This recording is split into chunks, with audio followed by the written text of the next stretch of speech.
let's do a cheers to the Sobeys and Safeway Liquid Beer for the podcast. We ride again. I love you guys. Careful, that cake's hot.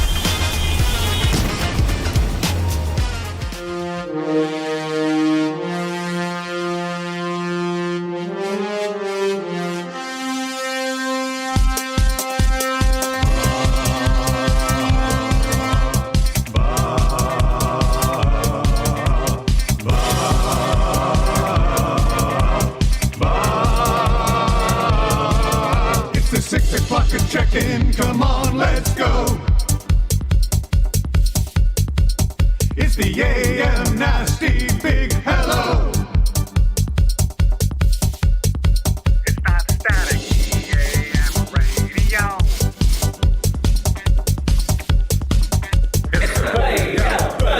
Nielson Show. Let's go.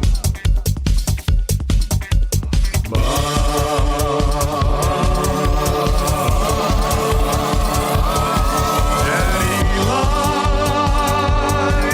How dude.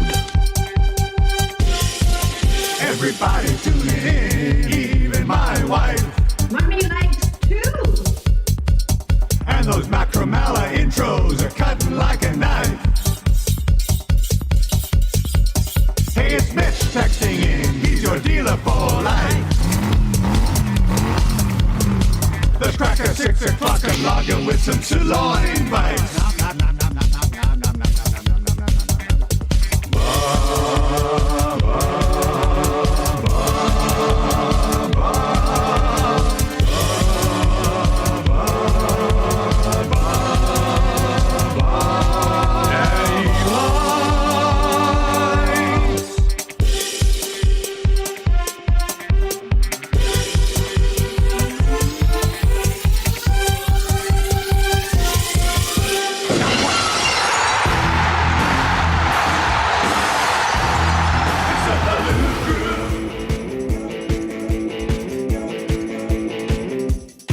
It's the Halloo Crew. How dude. It's the Halloo Crew. It's the Halloo Crew. It's the Halloo Crew. It's the Halloo Crew. Halloo, halloo, halloo, halloo, halloo, halloo. How dude. It's the Halloo Crew. You tell them I'm coming, and hell's coming with me, you hear? It's the Halloo. Hell's coming with me! I'm your huckleberry. It's the Halloo Crew. It's the Halloo Crew. It's the Halloo Crew. It's the Halloo Crew. Skin that smoke wagon and see what happens. Halloo, halloo, halloo, halloo, halloo. It's the Halloo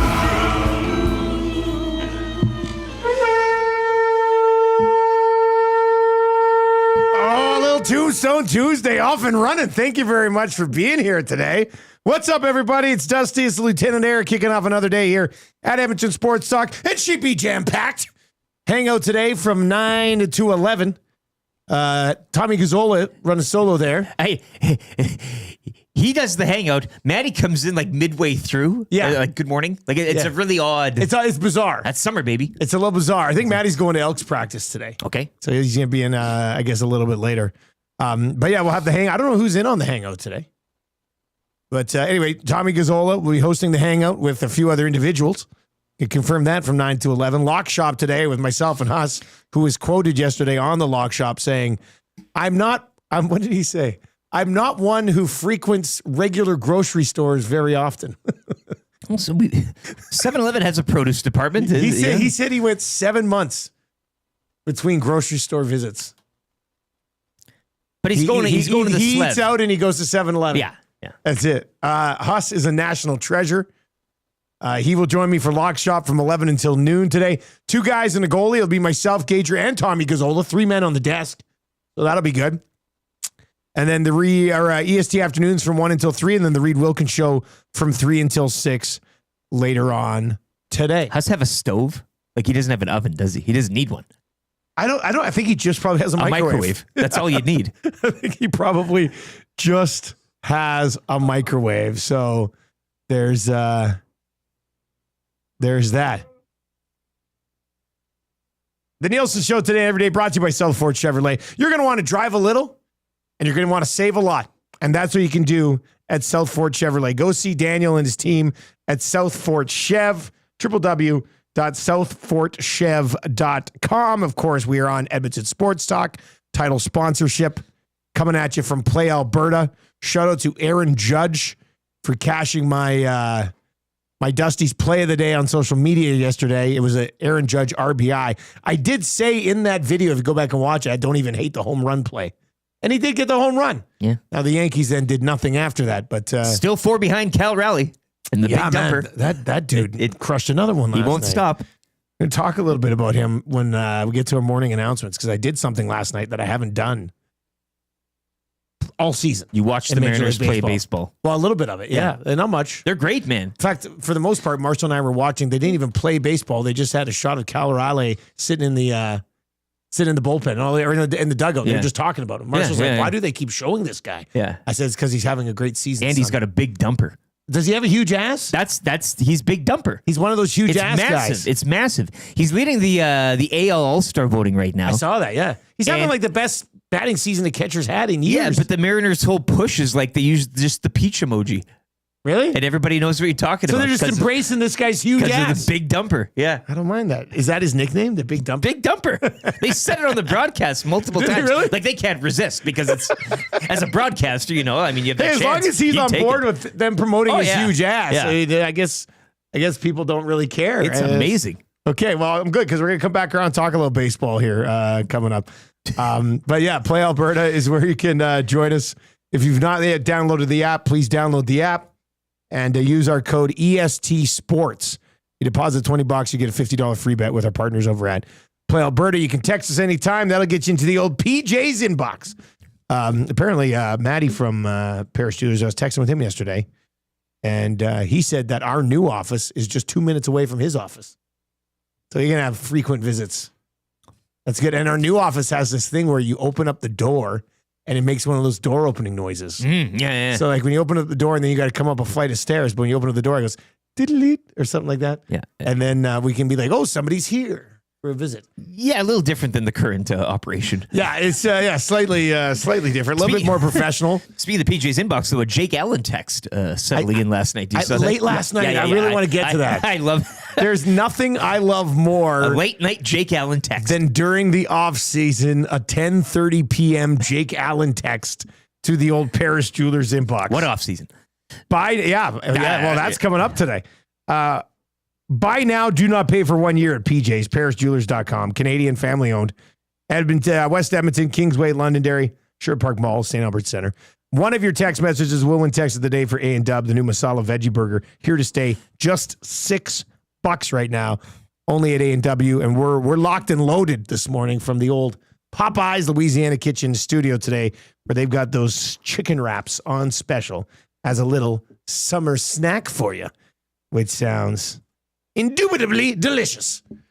I'm sure Reed Wilkins, with a couple days off here, probably hitting up Popeyes at least once. What do you plan on doing on your local staycation? I'm gonna go to Popeyes and try all 3 new chicken wraps. It's Kramer rocking back and forth in the bed with Popeyes with an chicken. orange light. Yeah. Screw you, Kenny Rogers. Yeah, I do. Man, somebody's got to put that together for us. Hey, can we get Reed's face on Kramer in the bed with the Kenny Rogers chicken light glaring on him? That'd be terrific. Please tweet it at us at Nielson TSN1260, a handle that has still not been updated in now 2 years. Sent you a DM, by the way, on X this morning. I saw that. You did. Thank you for that. You're welcome. It's been 2 years since we got fired. Yeah, It was like a week ago last week. Also, we would've 2 years celebrated. since I watched the series Lost, which you are. A classic rewatch right now. Oh yeah. They're at that point of Lost right now in my It's the polar rewatch bear? where they're jumping through time. Yeah. Like it hasn't settled in the past just yet. And this is, it was kind of ridiculous, but being Yeah. a time travel No, nerd, I get it. It was my favorite part of It Lost. speaks to you, but it does kind of go a little off the rails. It totally Yeah. got insane. At first, that show. Like I said, I rewatched the whole thing. This will be my third full rewatch. So 4th time I've watched it. Still don't technically understand. I never ended up watching the final episode, though. I got all the way through. You never watched the final? No, and now I kind of forget. You should kind of all definitely that. watch the final. Yeah. All right, you can hit us up over in the chat on YouTube. If you are watching on YouTube today, hammer the thumbs up for us. We are almost at 12.9K. I can smell, it's so close, I can smell 13,000 subs. So let's go. Hit us up over on the chat. Mo over the chat says, good morning, gentlemen. Listening live as I'm en route to Kelowna. Ooh, a conch for Mo. Okay. On the way to Kelowna. If you do need a conch this morning, you can hit us up. 780-218-9999. Full Jaunty is in and says, a masala veggie burger at A&W. I'm in. Way to go, A&W. That's from Jaunty, who's very excited about the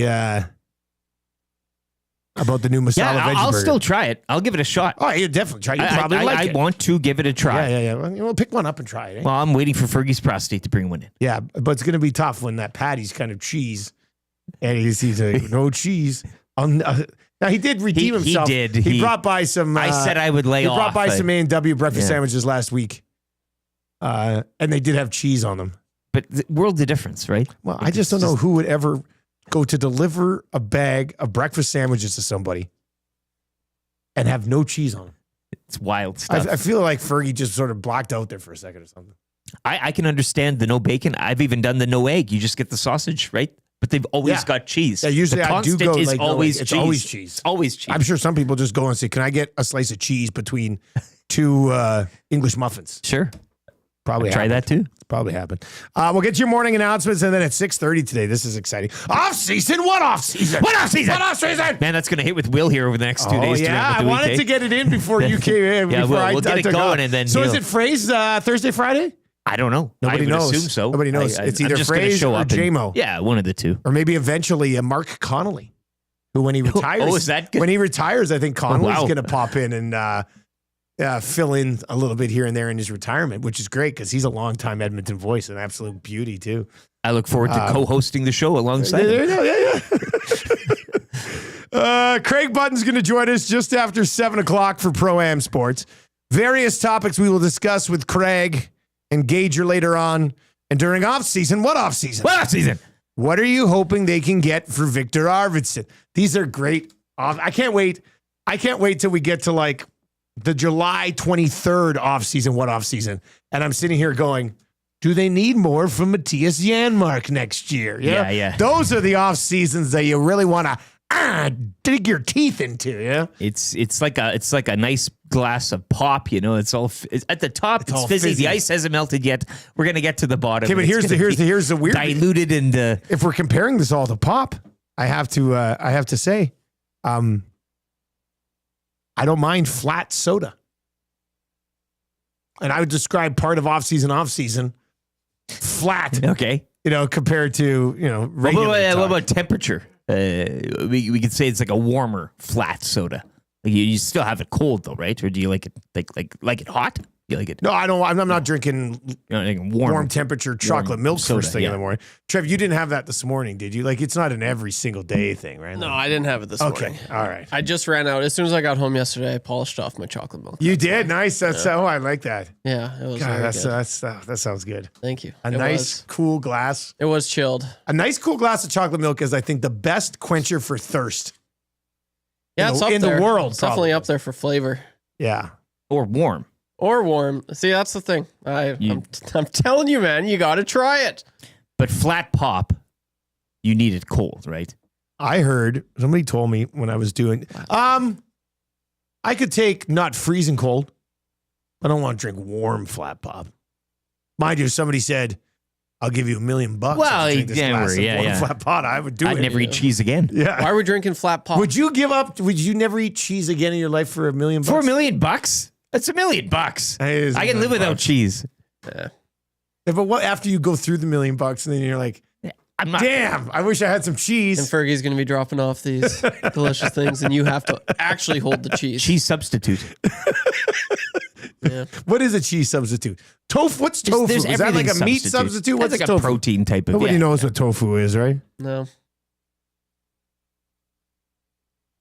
All right. We're killing it today. This is going to be a fun show. All right, we're still laying out. So Button's going to join us. Then we'll get to your play Alberta early bet of the day. Then we'll get to confessions for Spectrum Rental. Then Nick Anderson's going to join us, linebacker for the Double E. I think he loves doing media. I'm going to ask him today if he loves doing media because he was in on the Hangout. Yeah. And Tommy got him mid-game there. Yeah. And on then the field. and then I texted a Curry yesterday over the Elks and said, hey, can we get somebody? He goes, how's Nick Anderson sound? I said, I love Nick Anderson. So Nick Anderson's going to join us. He's kind of like our designated EST guy, which I got a lot of time for. So Nick Anderson's going to join us at 7:45. Kind of easy trivia, 3 questions too many. Former NHLer and local good guy, Joaquin Gage, around 8:30 today. We'll talk some Formula One racing. And we'll talk a bridge deal for Bush. Interesting. Could that be a thing? What kind of bridge? Nobody knows. And then we'll get fired up for Gemco Fireplaces. An exclusive, authorized Napoleon product dealer. And then the wrap for William Huff. So we got lots to get to today. Let's dive into your morning announcements brought to you by 100.3 The Bear. Edmonton's best rock. You can record every morning. Jess Jackson on the way home.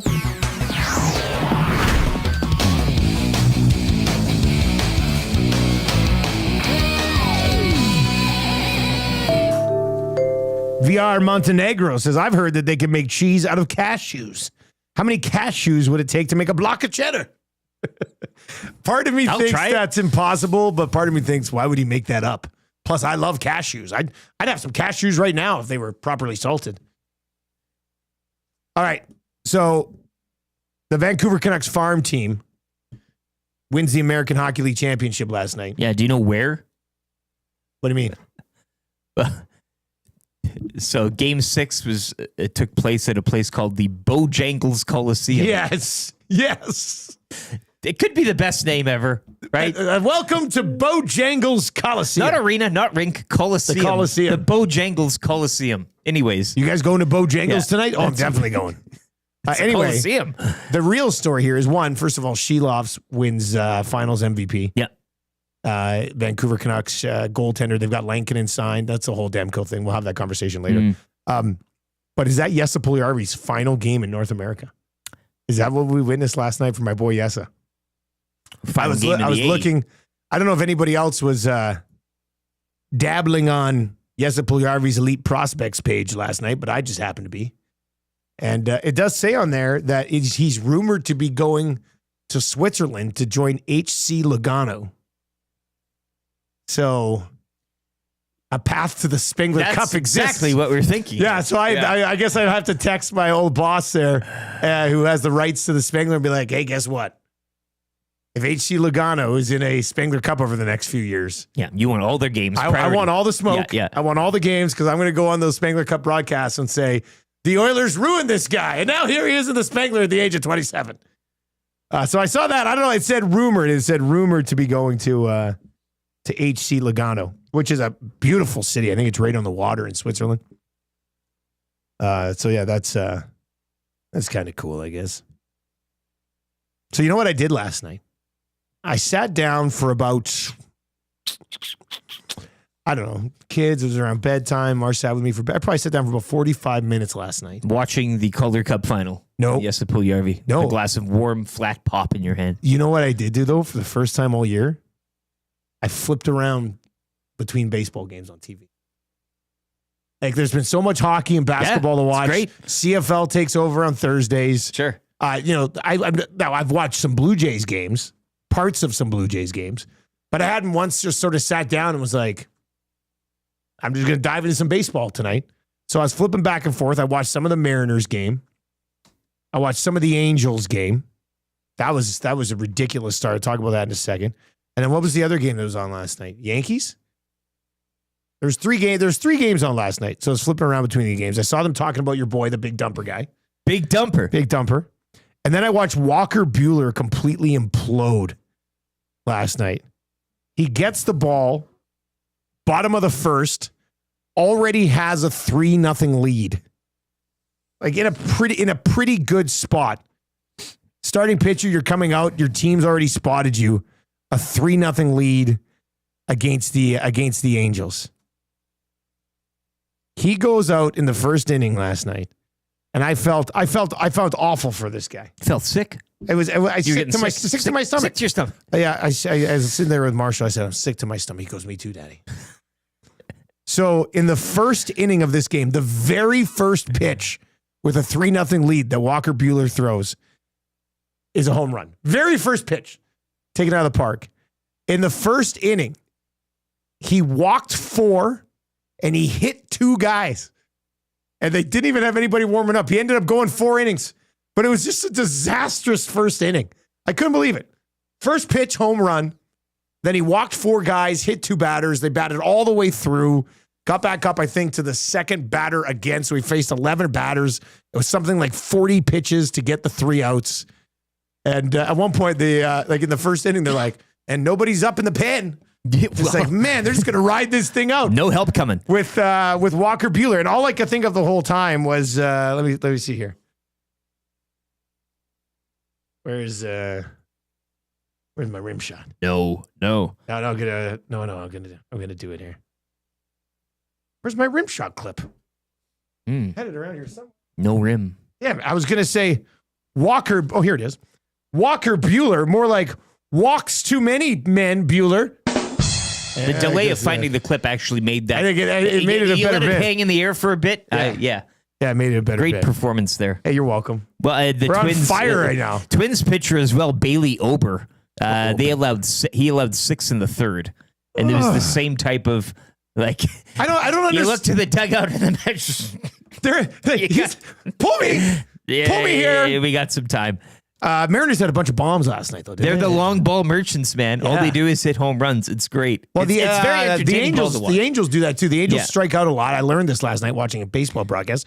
The Angels strike out a lot, but they're third in the league in home runs, and that must be behind the Yankees and Mariners. It's entertaining, yeah. I mean, and it's funny too. 5 runs in the bottom of the first for the Angels. They'd score their other 4 in the bottom of the 8th, and just that's all you need. But yeah, no, I mean, as long the ball season's long, right? It can be the ups and downs. You could not even be in it. You could not have a sniff.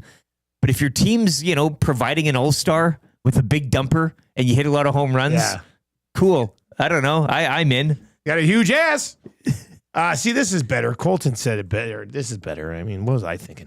Walker Buehler, more like get walked by Buehler. Yeah. Cleaned it up. That makes sense. Yeah. That's tighter. It's tighter and cleaner. Well done, sir. Closer to the mic. Yeah. Yep. that was much better. That was well done. 780-218-9999. You an Angels fan or what? Is that why you? No, I'm no fan. I'm a Blue Jays fan. Yeah, I know, but do you have a secondary? I mean, I like to kind of dip my toe in the NL every once in a while as well. Would you like if there was a team? I've never maybe ever like a considered. summer project. Remember when you chose Notre Dame? As your alma mater. There's only so in baseball, I've always cheered for the Jays. Yeah. The only other things I could say that I ever sort of followed and cheered for a bit were any team Matt Stairs played for, and the Dodgers when they had Hideo Nomo. That's it. Like those are my only. Those are my only other two sort of small windows. And Eric Gagne. Hey? No, I just preferred Hideo Nomo. He had that hilarious delivery where he'd turn your back directly towards you, and was kind of one of the first guys to come over. And, I used when we would play baseball as kids, I would pretend to be Hideo Nomo. Oh, and you did his pitch and everything. Did the whole pitch and everything. The whole wind up. Yeah, those are always fun. So you would have like a Cincinnati Reds or no, I don't have Joey Votto. I don't have an NL team. I think if I had an NL team, like logo or place you've been, is there anything that I do have a bit out? of a soft spot because we've been to a Padres game. Yeah, I like that. I like that. Yeah. Me and my family were there. It was such a great night. I'll never forget it. So maybe a bit of a soft spot for the Padres. Dress up Marshall as a Padre, maybe for Halloween this year. He's a little Padre. he could pull that off. Okay, and then I got this notice yesterday. Our trip to Mexico is still going on. It's already 50% sold out. We've only launched it 2 weeks ago, so you're going to want to get a spot here. You're going to want to call Chelsea. I hopped on the AI machine last night and quickly banged out 6 different Mexico songs, but three of them are playable. Oh, okay. I'm going to play 3 of them for you. We can lock one in here. Why are the other ones not like quality or too many swears? The AI word wasn't said properly. There's those types of things. So we're going to Mexico. Planet Hollywood, Cancun, February 22nd to March 1st, 7 nights, all inclusive, your food, your booze, a direct flight from here down to Cancun, a direct flight back. It includes one checked bag and your transfers onto the bus to get us to the resort. And it's already 50% sold out. So you're going to want to move on this. A $350 deposit will lock it in for you. It's $2,490 for the week. And that we locked that in a few weeks ago, and the price has only gone up, but we've got it locked in at $2,490 for you. So you're going to want to call Chelsea at 780-970-4834. That's 780-970-4834. Already 50% sold out. So you're going to want to scoop up your spot here so you don't miss out on it. Limited opportunities. 780-970-4834. But she's very excited about it. She goes, the trip's already 50% sold out. She was excited when 0% was sold. Yeah, oh yeah, she was excited about everything. I can't imagine when it gets to 100. So the Nasties are lining up to come to Mexico, which is exciting. 780-970-4834. And once again, just a $350 deposit to lock your spot in on this trip. Planet Hollywood, Cancun, February 22nd. And which one of these hits the best? Let's start with this one.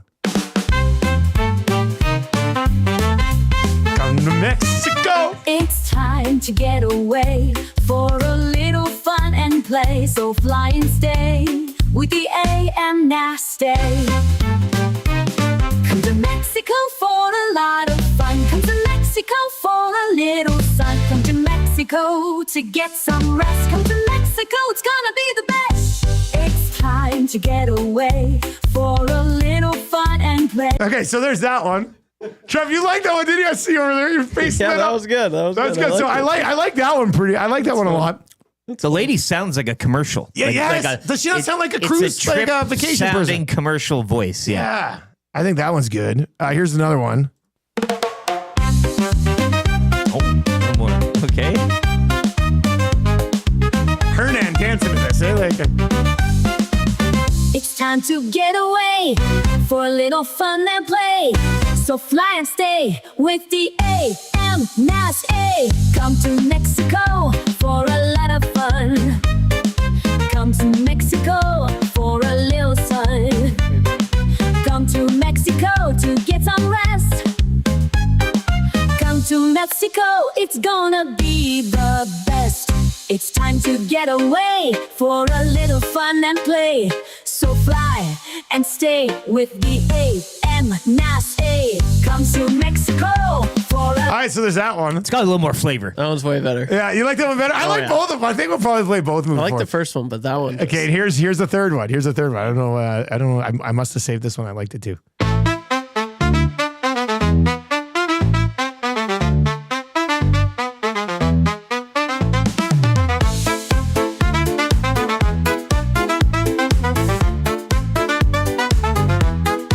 It's time to get away for a little fun and play. So fly and stay with the AM Nasty. Come to Mexico for a lot of fun. Come to Mexico for a little sun. Come to Mexico to get some rest. Come to Mexico, it's gonna be the best. I think that's my least favorite of the three. It's a I little like jumpy. the middle one there. Yeah, you like the middle one? Middle Did you like one the was first one or awesome. the middle one? I think we'll rotate both of them. The first one and the second one were both pretty good. I mean, yeah, you dropped enough credits on them. Play them all. Yeah, You might as well get you know your what? money. I got those with actually not using many credits last night. You had a coupon. No, I had a restocked monthly credit. So I had 400 credits. Each time I do one of those songs, it's 2 credits. Perfect. I only used like 10 credits total last night. I got 3 bangers on 10 jeez. attempts. So A value deal. yeah. All right, so there we go. Come to Mexico.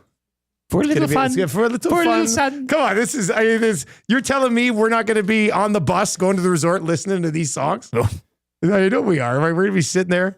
Big Get it- Uke's get it on gonna- the Bluetooth. Big Uke's going to be shotgunning beers on the bus on the way to the thing. It's just going to be The like, straw hat. yeah. Anyway, nice little addition to our Mexico conversation. But yeah, the trip's already 50% sold out. We'd love to have you. Apparently, everybody who's been to this resort says this $2,490 is an absolute banger of a deal. I think Wheels sent in his own version of a Mexican. No, he didn't. No, he didn't. Oh, God. But could you imagine? Oh, you are a spicy boy You're on today. the clock, Atif. You are a spicy boy today. All right, Craig Button's going to join us just after 7 o'clock. We're coming at you from the Popeyes Louisiana Kitchen Studio today. On the way next, the first installment of Off-Season. What Off-Season? It's coming up. We're going to get to that text last night that came in around 10:32. Yeah, sure. And then we're going to talk about Victor Arvidsson. Can you get a warm body for him? Interesting. A warm body. And Evan Bouchard. What say you on a bridge deal? Some people think it's being discussed right now. So we're going to get to that coming up. Right now, let's get to a sports update, though, with Lieutenant Eric. Here we go.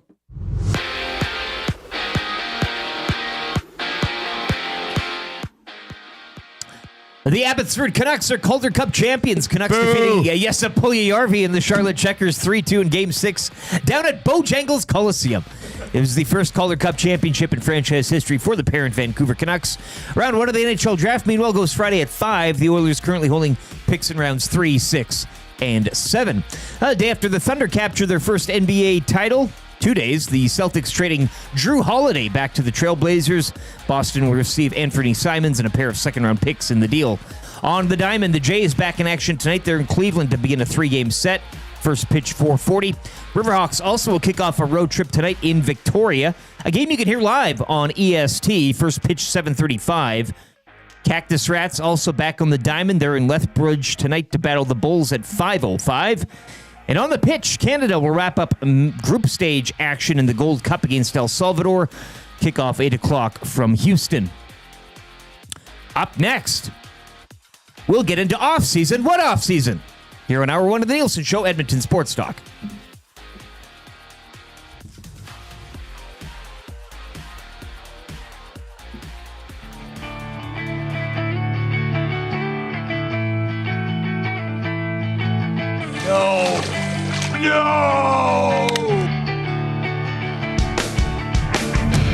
How dude. I'm your huckleberry. That is a hell of a thing for you to say to me. Skin that smoke wagon and see what happens. When dreaming, gratitude in all the world, time and time again.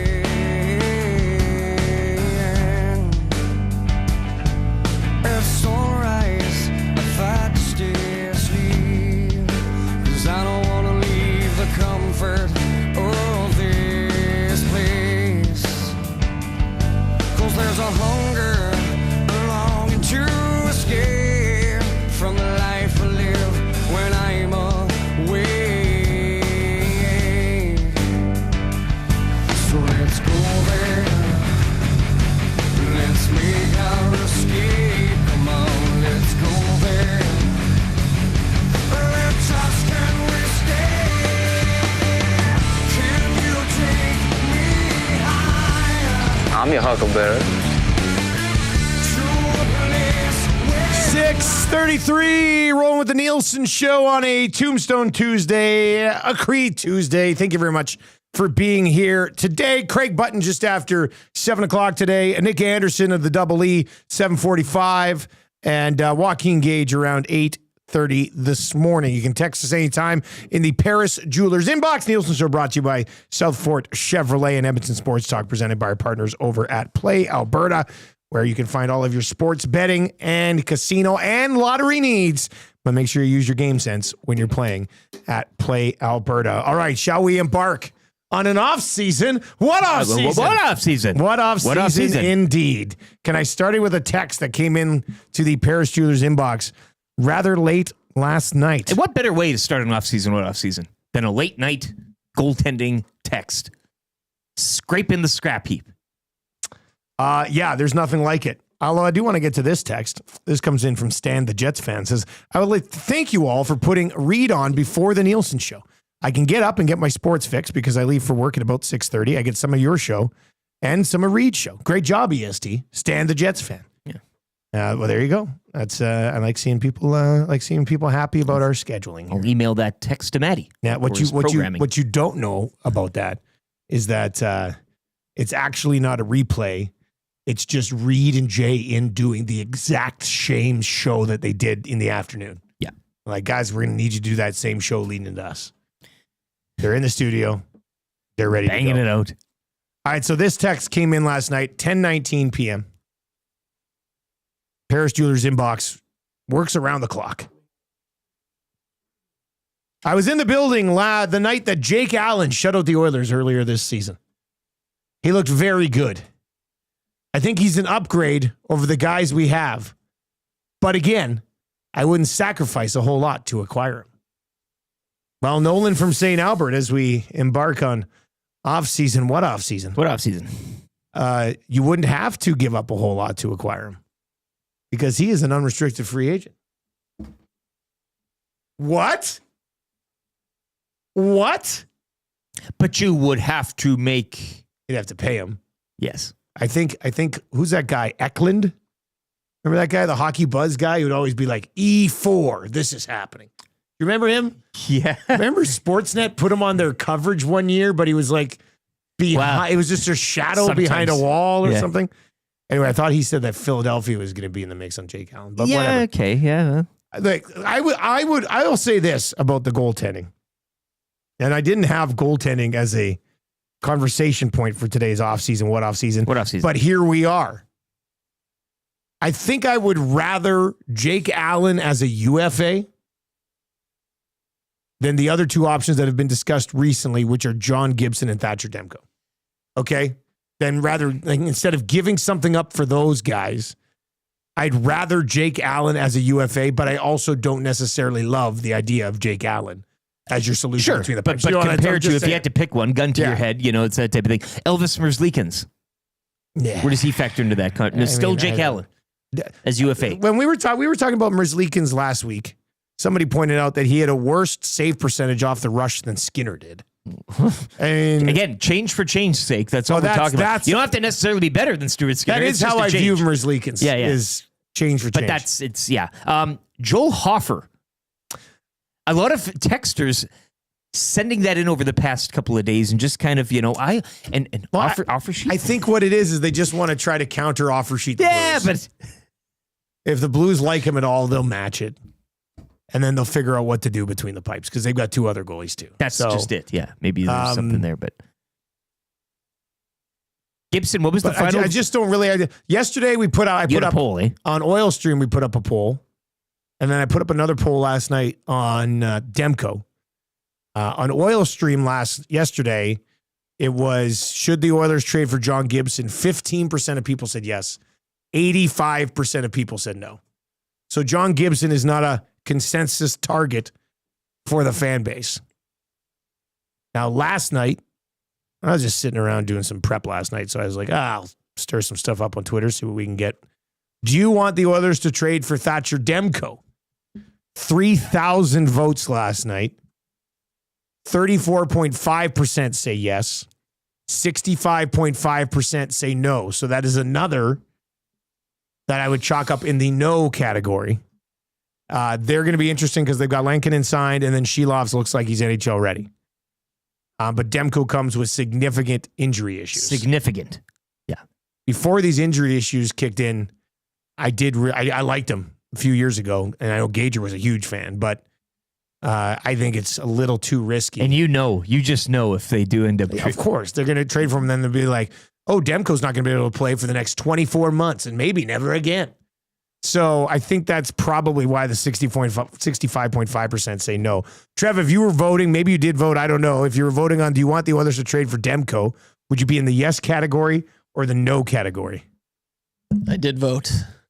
Interesting. I did vote. I saw that. And I was very surprised to see that. You voted yes. I did. Oh, he voted yes. Yeah. All right, show me your homework here. What do you think? Well, I mean, you guys laid it all out.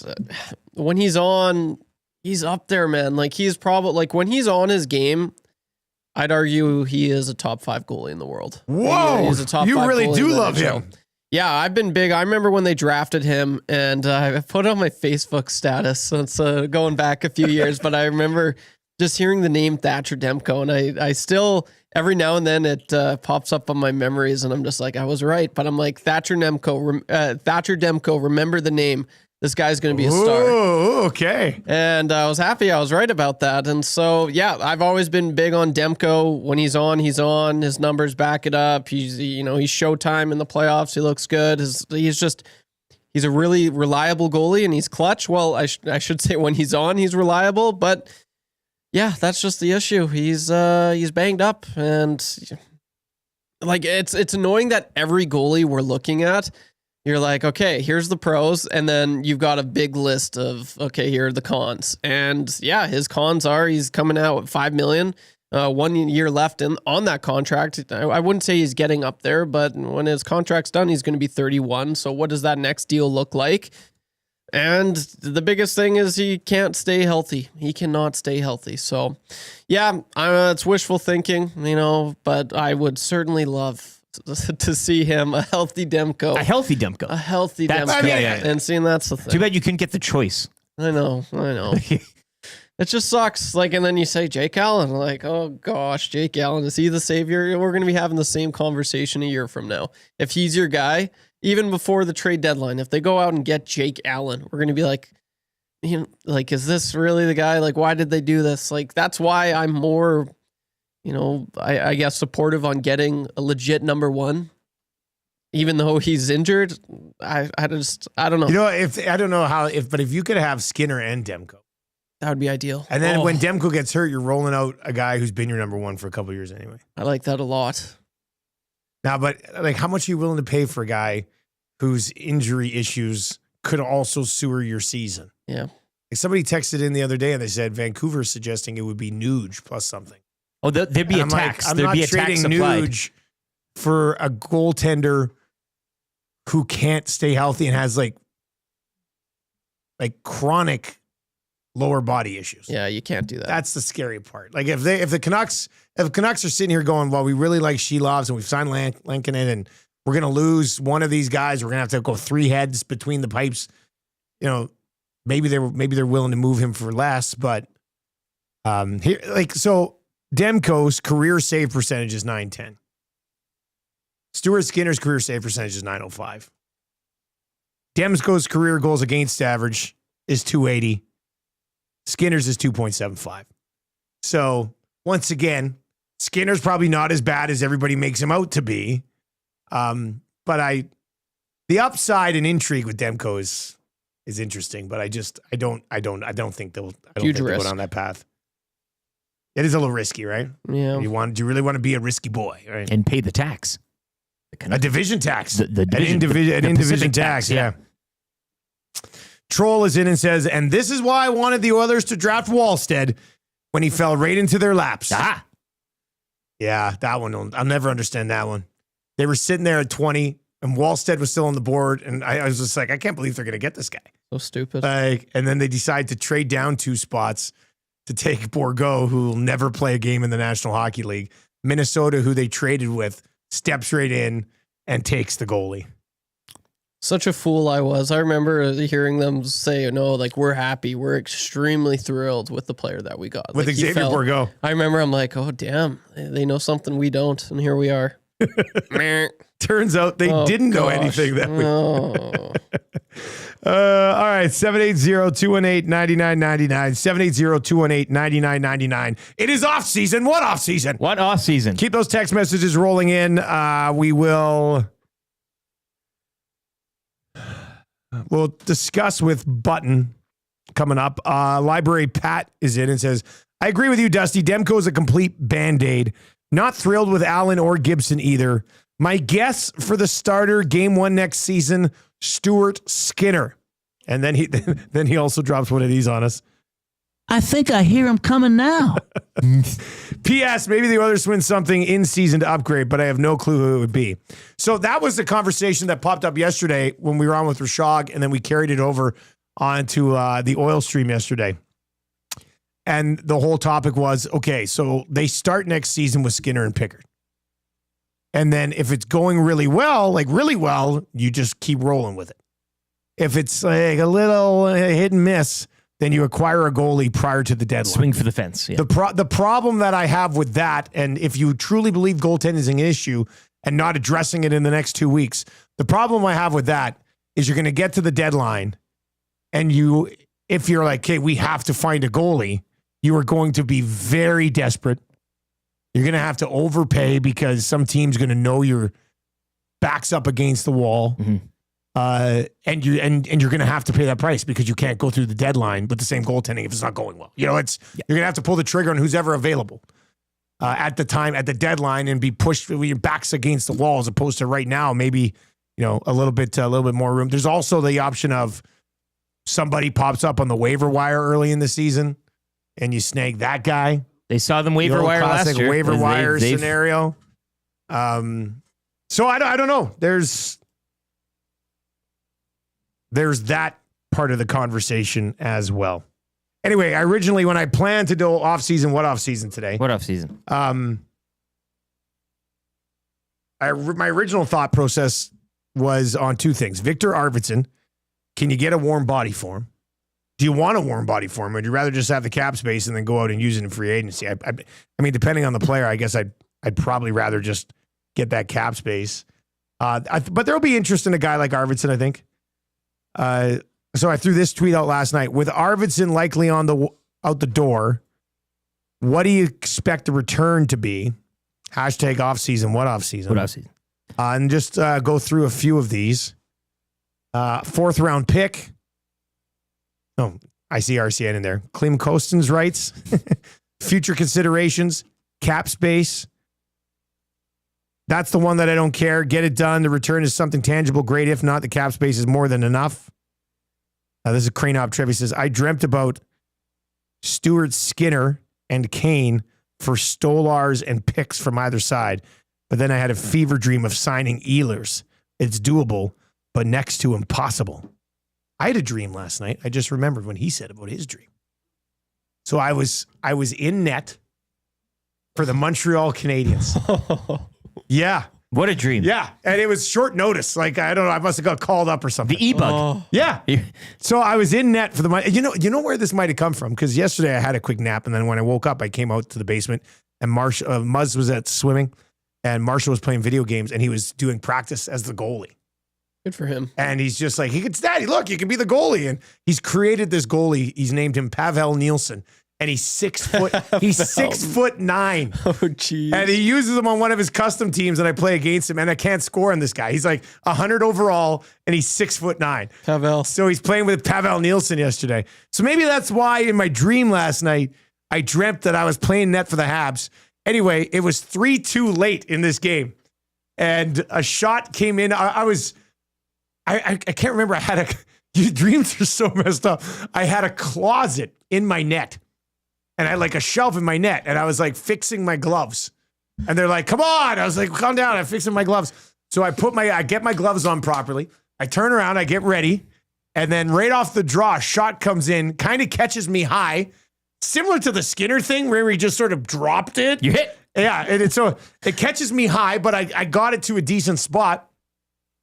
And then I turn and look and I swear to God, it was Gager playing defense in front of me. And he turns around and goes to bat it away, passed it right to Austin Matthews, who shot it in the net. No. And I looked at Gager, I was like, what are you doing? Gager. And then I woke up. Then my alarm went off. I was just like, damn it. Oh. So I don't know how the game ended. It was 3-3 at that point. Yeah. A dream to a nightmare. So I don't know why I was like, Gager was the guy. Did you wake up in like a cold sweat, like spring out of bed? God, it make eye sucks. contact with defenseman Gager in your dream. Yeah. That's pretty cool. Yeah. So anyway, sorry I got sidetracked there, but that was a dream I had last night. I don't know what it means, but I guess I'm excited to do 2 guys and a goalie with Gager today. You're Pavel Nielsen. I'm going to have to. Yeah, that's what it was. I had put myself into Pavel Nielsen. You're almost 6'9". And Marshall's team, yeah. 6'9" goalie. That's taking from Pavel Brendel, right? That's where he's got that from. I don't know why he went with Pavel Nielsen. I don't get it. It's the Brendel. We've got Marshall Nielsen's already created on the game. Elizabeth Nielsen's created on the game. They haven't created me yet, which is a little bit of a slap in the face. But they made this Pavel Nielsen goaltending character. And yeah, anyway, Pavel Nielsen would have stopped it. He would have controlled the rebound better than I did. Arvidsson and a pair of picks for Reichel out of Chicago. Oh yeah, Reichel there. People are hot and horny for Reichel. Well, right the best part about it was because Jim Matheson, I think, said, and he's German. Right? The Oilers. You had a Cahoon. I saw threw that. out the Spider-Man Cahoon thing where it's just like, he's going to play well with the Oilers because he's German and Leon Draisaitl is German. Yes. Like, That's how it works. what are you doing here? The OKC Thunder. What are you doing? He sent a song. It's the Thunder Championship song for some reason. Nobody in the Play city it. is asking for a Thunder Championship I am, song. baby. No, you're not, Trev. You are, Yes. Trev, aren't you? Come I on, heard you. just I stop. wanted you. You're not. Come on. No, 14 likes away from changing 100. Come on, we got to hammer the thumbs up. If you're watching over on YouTube right now, smash the thumbs up for your boys. No, not even people Yes. in the United States want an OKC Thunder championship song. See all the booze Let they left alone, behind? well, because they don't drink. They're too young. Yeah, it's just. Do you see that? It's embarrassing. They They don't even know how to open the bottles. Yeah, they Just couldn't. a shame. Oh my god. The one guy on the post game was like, "I just had my first drink." He was legit. like he's that, like, though. That's I just memorable. had my first drink. Imagine saving your for him, I guess. first drink for a NBA championship celebration. That's kind of cool. I like it. They ship When you all say the it that booze way. and the Pacers championship hats to Africa. They're all there. Like it's all in a you seat get can. Pacers, Yeah. and also congratulations. Here's 1,000 bottles of champagne. Unopened Thunder Championship champagne. Just a bunch of drunk people running around in Pacers Pacers gear. Championship. Drink. Okay, that's funny. Changing 100. Oh, there we go. Keep hammering the thumbs up. Sub to the channel if you haven't already. Oh, I was going to go somewhere off that. What were we talking? We were talking OKC Thunder. Pavel Nielsen. No, the championship. Reichel, German. No, it was about the basketball Jim thing that we were just talking basketball. The drinking. about. Oh, no, You yeah, said, did you drinking. see? Yeah. No, I was going to say, do you guys remember your very first drink of alcohol ever? Yeah, I think so. I remember mine. It was a house party at my buddy Visser's place. Oh, nice. Yeah, and they got me somebody picked me up a 6-pack of Kokanee. Nice. Yeah, and I had like 3 of them, and I was just How old were you? obliterated. I would have actually. The people are gonna look. I told you guys I didn't skip high school. Like I was in grade 12 when I had my first. Oh, Actually, no, that's not true. good for you. My very first taste of beer was in the hayfield with my dad when I was like 12 or 13. Yeah, are we And I talking was like, are we "That's talking gross? Yeah. getting whiskey rubbed on your gums, or were we like actually No, getting nobody like ever rubbed whiskey on No, my but you know gums. what I'm saying, like an actual. Yeah, no, yeah. There's two I different think types you're of- actual like okay. Hey, get a sip of beer from my dad. I'm gonna drink today. Like Yeah, sip of beer from my dad was like 12, 13. yeah. Everybody's kind of got that. Yeah. but then you're. But your then first, yeah, like, the first drunk or my whatever. first sort of like time I got Buzz. into it was 3 bottles of Kokanee in for grade you. 12, and I was You're I was just right out of it. whoa, just wilding out. then I moved to Lethbridge and drank consecutively for 3 straight years. Where were you? How old were you, Trev? I remember. Oh gosh, I remember the night. It was a New Year's party, and when all the parents went to sleep, I was there with the boys. Ah. We went in the liquor cabinet and we stole some Bud Lights. Some Bud Lights. I think I was 12. Okay, 12. Yeah. Oh wow. Probably around there. Okay, I can't imagine Marshall stealing beer from me in 2 years. He'd never. Yeah, well, no, he wouldn't. He wouldn't. No, I used to know. No, What would that interaction be like? Marshall stealing beer from me? Would you be like, oh, Part of me would be proud of him. I'd be like, I didn't think you had it in you, kid. Meanwhile, the Muzz is sitting around the corner shotgunning. I'm like, oh. Pat in the county is wondering if we have a Thunder Championship song. He'd like to hear it if you. Oh, yeah, funny. Really funny. No. We're not playing an OKC Thunder champ. I don't care how many Canadians are on the team. He sent me the line. There was like 6 verses in this song. Not even joking. It's. I mean, it could be August 4th, and we could be Dog days, in the middle baby. of dog days of the Dog summer. days. I would still not play an OKC Thunder championship song from a team. Let this dog hunt. No, there'll be no dog hunting. There's nothing. So the coach says that dream is exactly Skinner's game sometimes. My nightmare last Yeah, night. yeah. It was a nightmare. I always have this other nightmare where I'm going to broadcast a game, Oh, yeah. but I'm late getting there. Like something's happened. In fact, actually, last night in that same dream, you know how dreams transition from one weird thing to the other? Bouncing around, yeah. I remember I was taking a piss in my dream, And I was supposed to be doing a Hamilton Tiger Cats game with Suits. The Hammer. And I was taking a leak. And then I heard the broadcast start and Rod was with Suits. And I was like, God, I'm missing it again. And then, so yeah, I had a bunch of bad dreams last night. The Dougler says I'd hammer the thumbs up button for a Thunder Championship song in the Paris Jewelers inbox. No, you wouldn't. No, you wouldn't. I think a lot of people probably. Look, I'll set the standard very low today. This is not like playoff target. Okay, we get 300 likes on the show today. Well, because we didn't get there yesterday, which we should get there all the time. If we get 300 likes on the show today, we'll play a Teef stupid OKC Thunder song. Stupid. I haven't even heard it yet, but come on. It's a championship song. Their inaugural. That's it. It's 300 likes or it's nothing. And I'm not doing that funny thing where it's like, oh, if we don't get it, then we play it anyway. I'm telling you, if we don't get 300 likes, if Eric tries to play that, I'm going to tackle him. I look, hands off. I won't break any of the house rules here. I accept the offer. And we'll see what people come up with here. We're well on our way. I mean, we should. I mean, a decent start. Yeah. But if you average it out, I mean, we're not even through the hour yet. We've got over 100. If there's people that are saying, I'd give a thumbs up for that, then do it. Put your money where your mouth is. Yes, put your thumbs where your mouth is. And hey, if we get to 300 likes today, we'll play the ridiculous championship. Big Maple wants you to call him Joaquin Bouchard going forward. Given the nightmare. I love offseason. What offseason? What offseason? Oh, we didn't even get to the Bouchard Bridge thing. Yeah. Well, we still have time. So this was an interesting point last night I saw somewhere. And I don't remember where I see a lot of this stuff. For all I know, it was in a dream. But somebody's like, if you bridge Bouch, the number's still probably just going to be around 10. So Trev, if you can get Bouchard for the next 3 years at 10 million, but then, risk him walking at the end of it. Or would you, why would, I guess this is what I'm wondering. Why is the 3-year number the same as a 7 or 8 year number? Right? And if it's the case, to me, if you're going to try to bridge somebody, you want to bring that number down a little bit. Yeah. Because they get the potential to earn even more at the end of it. I don't know why a bridge number on Bouch would still be 10 if his 7 or 8 year number is going to be 10.5.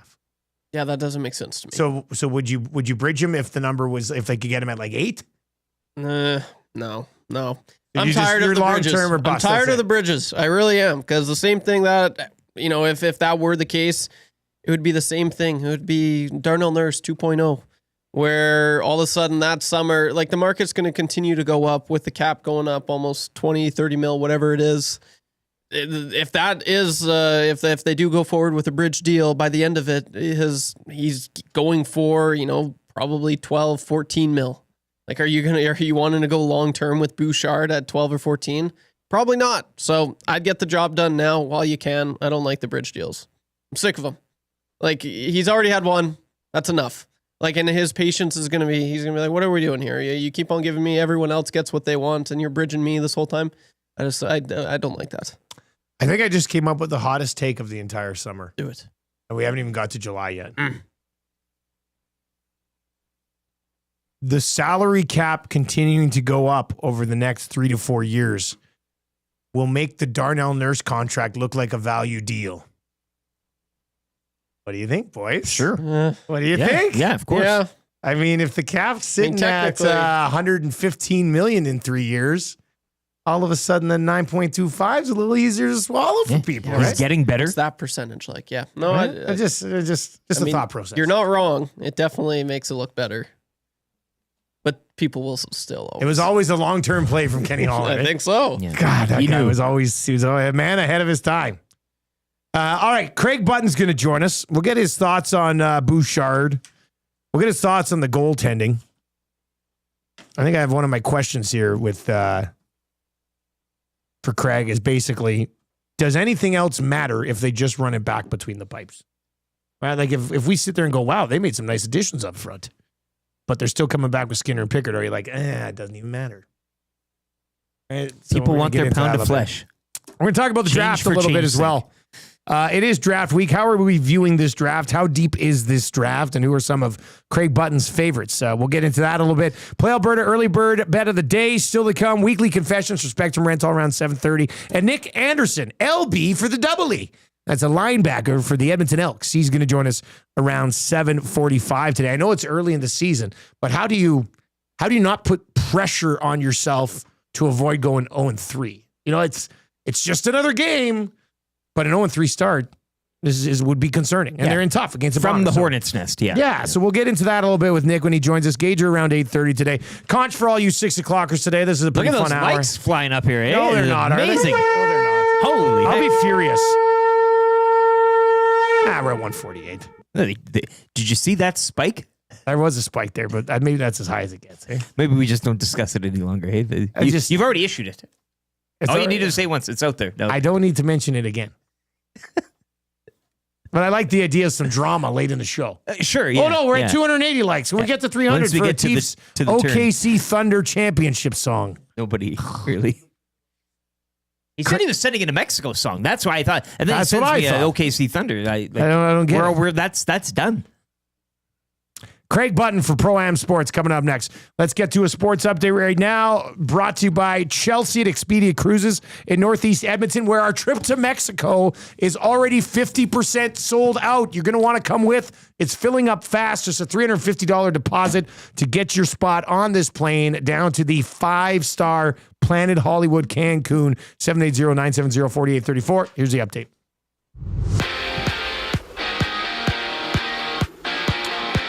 The Toronto Blue Jays are back on the diamond tonight. They're kicking off a 3-game set in Cleveland. First pitch 4:40. Jays 41-36 on the campaign.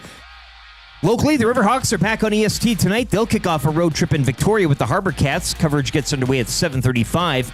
Cactus Rats, they're down in Lethbridge to battle the Bulls at 5:05.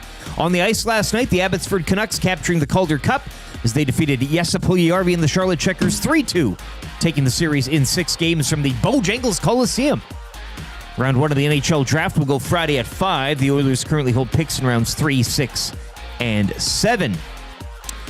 A trade in the NBA saw the Celtics ship Drew Holiday back to Portland as Boston will receive Anthony Simons and a pair of second-round picks in the deal. And on the pitch, Canada will wrap up group stage play at the Gold Cup this evening from Houston as they face El Salvador. Kickoff 8 o'clock. Whether you're dreaming of crystal clear waters or exotic destinations, contact Chelsea LaBelle at Expedia Cruises in Northeast Edmonton to start planning your next cruise or vacation destination. Call 780-970-4834.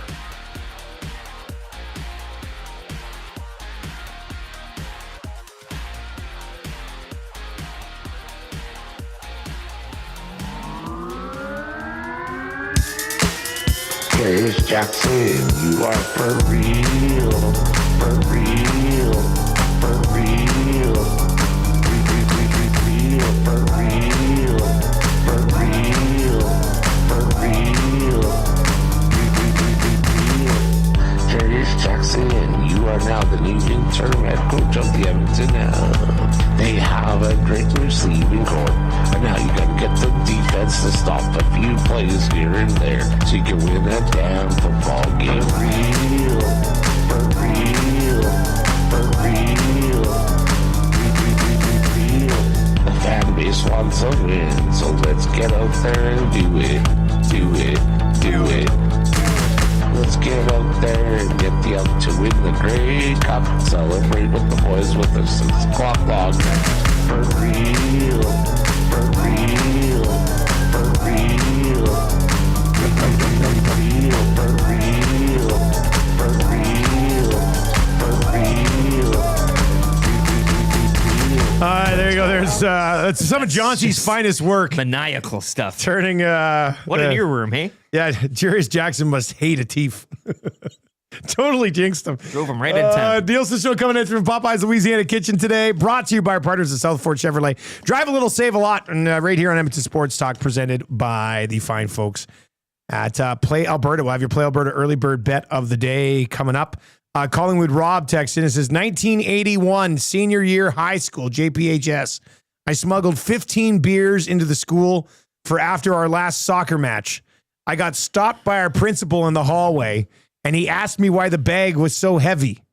I said, we use weighted balls like the lead pucks in hockey to improve our dribbling skills.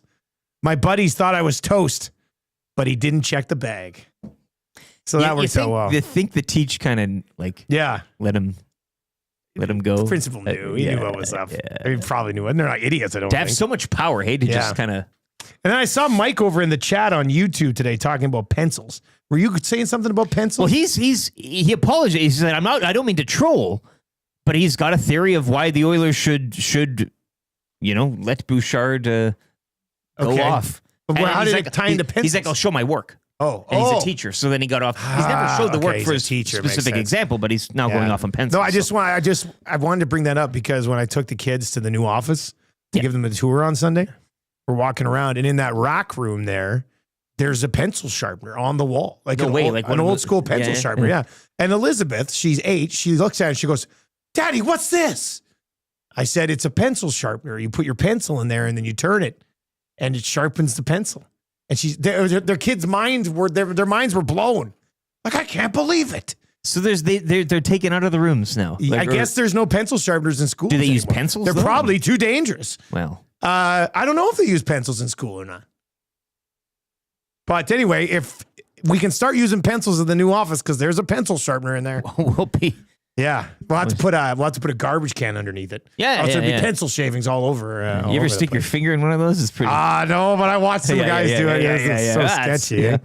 You only live once. All right, hour number 2 is going to look like this. We've got your Play Alberta Early Bird Bet of the Day coming up. Weekly confessions for Spectrum Rental. And then Nick Anderson is going to join us, one of the best linebackers in the Canadian Football League. He'll be by around 7:45 today. And yes, he is a member of your Edmonton Elks. We've got Craig Button right now, brought to you by Pro-Am Sports, your locally owned sports memorabilia and apparel specialists. Finish your blank Oilers jersey with the same hand-sewn name and numbers that the team wear on the ice. Any era of Oilers jersey, Pro-Am has you covered, whether you want Ryan Nugent-Hopkins or Ryan Smith. Also, the team at Pro-Am is asking that you throw the jersey in the washer to clean off whatever you spilled on it during the season. Maybe 2 washes. You'll have it back before the captain's skates start. Located in Edmonton at the corner of St. Albert Trail, 128th Ave, or online at proamsports.ca. I'd like somebody bringing in a jersey to get their name on the back with ketchup all over it. Yeah, just clean these things up. Never knew they made brown jerseys. Clean these things up. Oh, that's rye. Yeah, that's just gross booze. All right, let's bring in Craig Button today. It's a big week. It's draft week, obviously. Free agency just around the corner. Good morning, Mr. Button. How are you, sir? I'm good. You know Steve Dryden, don't you, Dustin? I'm familiar. I've never met him, but I've exchanged some messages in the past. Okay, so to this day, Steve uses a pencil, and he had one of those electric pencil sharpeners, and he had like a little bowl or pencil holder, and he probably had maybe 8 or 9 pencils in there. And he was always sharpening the pencil and using a pencil and erasing and everything.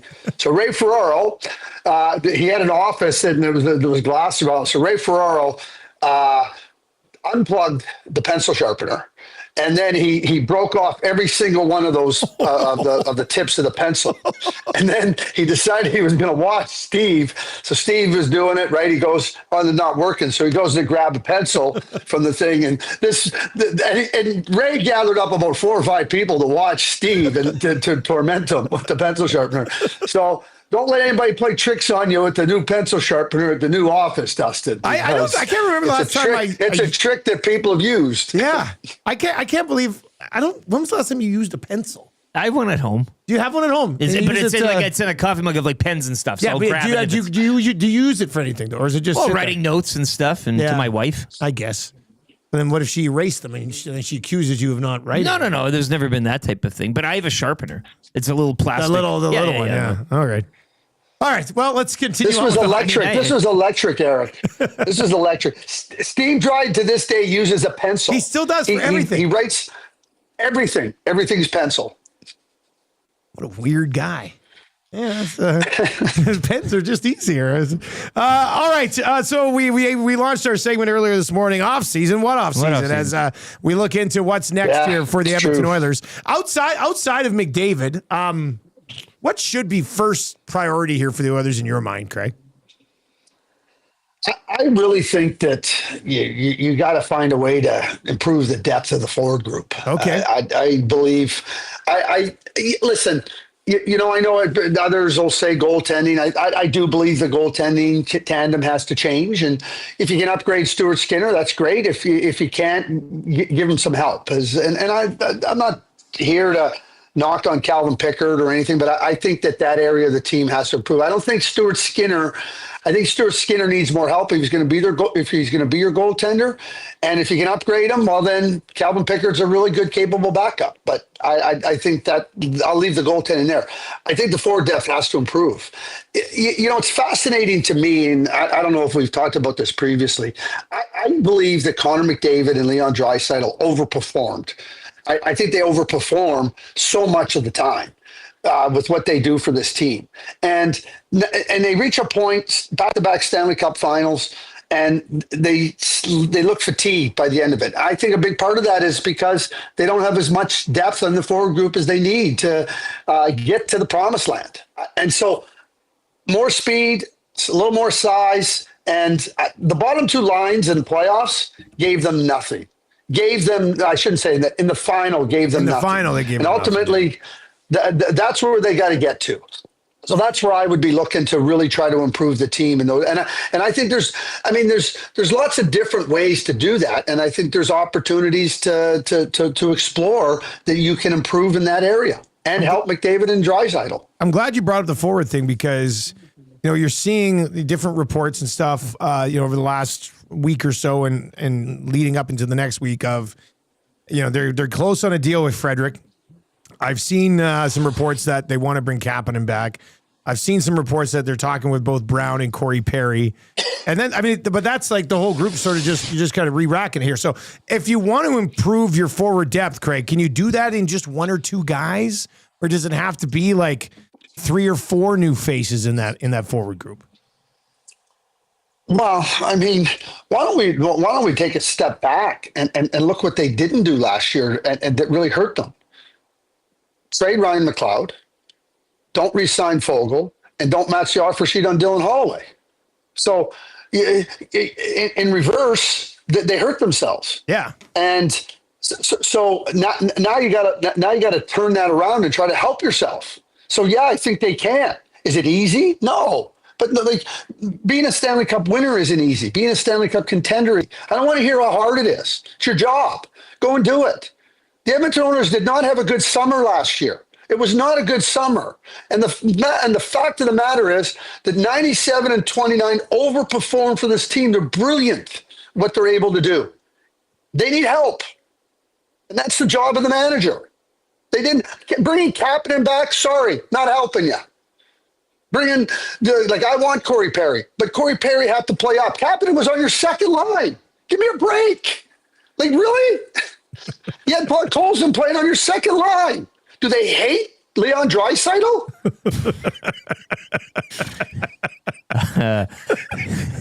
Craig, I just wanted to get your thoughts here on Evan Bouchard and whether or not you think Bridge is the likely destination or something else regarding his deal. I'm going to tell you, it's not funny because it happened and it's true. In the 1990 year, 1989-89 season, I was in Minnesota. Our manager, Jack Ferrero, we made a trade with the Washington Capitals for Larry Murphy and Mike Gartner. I knew Larry Murphy, and my dad had been in Washington, and my brother was an assistant coach there, and I knew Larry. So Bob Clark became our manager, and that year in training camp in 1990, Bob Clark had become the manager, new ownership, and Larry Murphy says to me, he goes, I'm going to get traded. I'm going, what? You're going to get traded? He goes, yeah. He goes, Bob Clark doesn't like me. And I'm thinking, what do you mean Bob Clark doesn't like you? And I didn't say that to him. I'm just in my head. Well, in November, we traded Larry Murphy. And I'm going to say it was approximately 3 weeks later, Eric, maybe 4 weeks later. We're on a phone call, and we're looking for a replacement for Larry Murphy. And, we're going through all these players. We're going through this player. Well, he's not that good, skilled. Well, he's not that hard. Well, our chief scout at the time, Dennis Patterson, finally said, he goes, we traded a pretty good player 3 weeks ago. Maybe he would have helped us. The call ended really quickly. Do you know when we replaced Larry Murphy? When we traded for Sergei Zubov in 1996. Took a while. Just get him signed. Just get him signed long term. There are not players like Evan Bouchard in the National Hockey League. Is he a $10 million player? like all numbers indicate he's worth $10 million. So I don't know if you can get him cheaper. I don't know if he wants to play for cheap. I just know this. You'll be yearning and you'll be kicking yourself. You'll be yearning for a player like Evan Bouchard and kicking yourself if you don't have him. Get it done. Make him an Oiler for life. He's young. He's damn good. So sick and tired of hearing all the knocks on Evan Bouchard. You know, tell me who's a perfect player. Perfect player. There's no perfect players. Evan Bouchard helps you win a hell of a lot more than other players. I totally got distracted by looking up the return for Larry Murphy. Chris Dahlquist and Jim Johnson. It didn't pan out? Well, we went to the Stanley Cup final that year against Pittsburgh, who beat us with Larry Murphy. We were lucky to get to the Stanley Cup final. I got to tell you, Brian Bellows, who was always funny, Brian Bellows said that a month after we had traded Larry Murphy, sitting around one day, Bellows says, goes, you know, we used to get the pass on our sticks. Now we get it off our asses. Craig Button with us on the show this morning. Hey, just on the goaltending thing, there's a lot of people asking us about, you know, should they trade for Thatcher Demko? So Craig, because Vancouver's got Shelovs, who just was the Calder Cup MVP. They already gave Lankinen a deal. Demko obviously has some injury issues. They're not going to want Skinner back. I don't know how the Oilers would even remotely afford it anyway. But your thoughts on Demko being a possible guy that they could pursue if they wanted? So on talent, yeah, Thatcher Demko is a top-notch goaltender. On dependability, reliability, whoa, yeah. I'd be really worried. Now, like with 1 year left on his contract, maybe it's worth taking a run. You bring in Thatcher Demko. He's going to want to, get his game to a high level with free agency pending, and you might get one good year, but one good year is what you need right now for the Edmonton Oilers. I wouldn't sign Thatcher Demko long term if I traded for him, but I'd be interested. I mean, what's this? He's $5 million, I believe. Is he $5 million? I think he's right around $5 million. So I'd be very interested in Thatcher Demko. But if I'm getting him, I'm making it very clear that you're coming in here, and we'll evaluate over the year. I'm not extending Thatcher Demko. Yeah, he's not until he shows me he can be dependable and reliable. Yeah, and then even goaltenders need to be available. He's right. Why did they sign Lankinen? They signed Lankinen because Thatcher Demko's not available. Yeah, and they signed Lankinen for the next 5 years. So they know what they know. And then they have Shelovs, obviously, who we've already seen some flashes from. Craig, it is draft week. When we look at this draft class, the Oilers don't pick till the third round and then not again till the 6th or 7th. So they're kind of a non-factor as far as the draft goes. But I was looking at, different TSN rankings and stuff. I saw Mackenzie basically said it's two guys at the top and then it sort of trickles down a little bit after that. How do you expect this top 10 to play out? I mean, is there going to be any surprises? I don't think so. I mean, it all depends what a surprise is. I'm going to go two places here. First, I'll kind of give the outline of the draft. It's lots of centers. Last year in the draft, everybody knew there was 6 really good defensemen in the draft, and they went in the first 12 picks.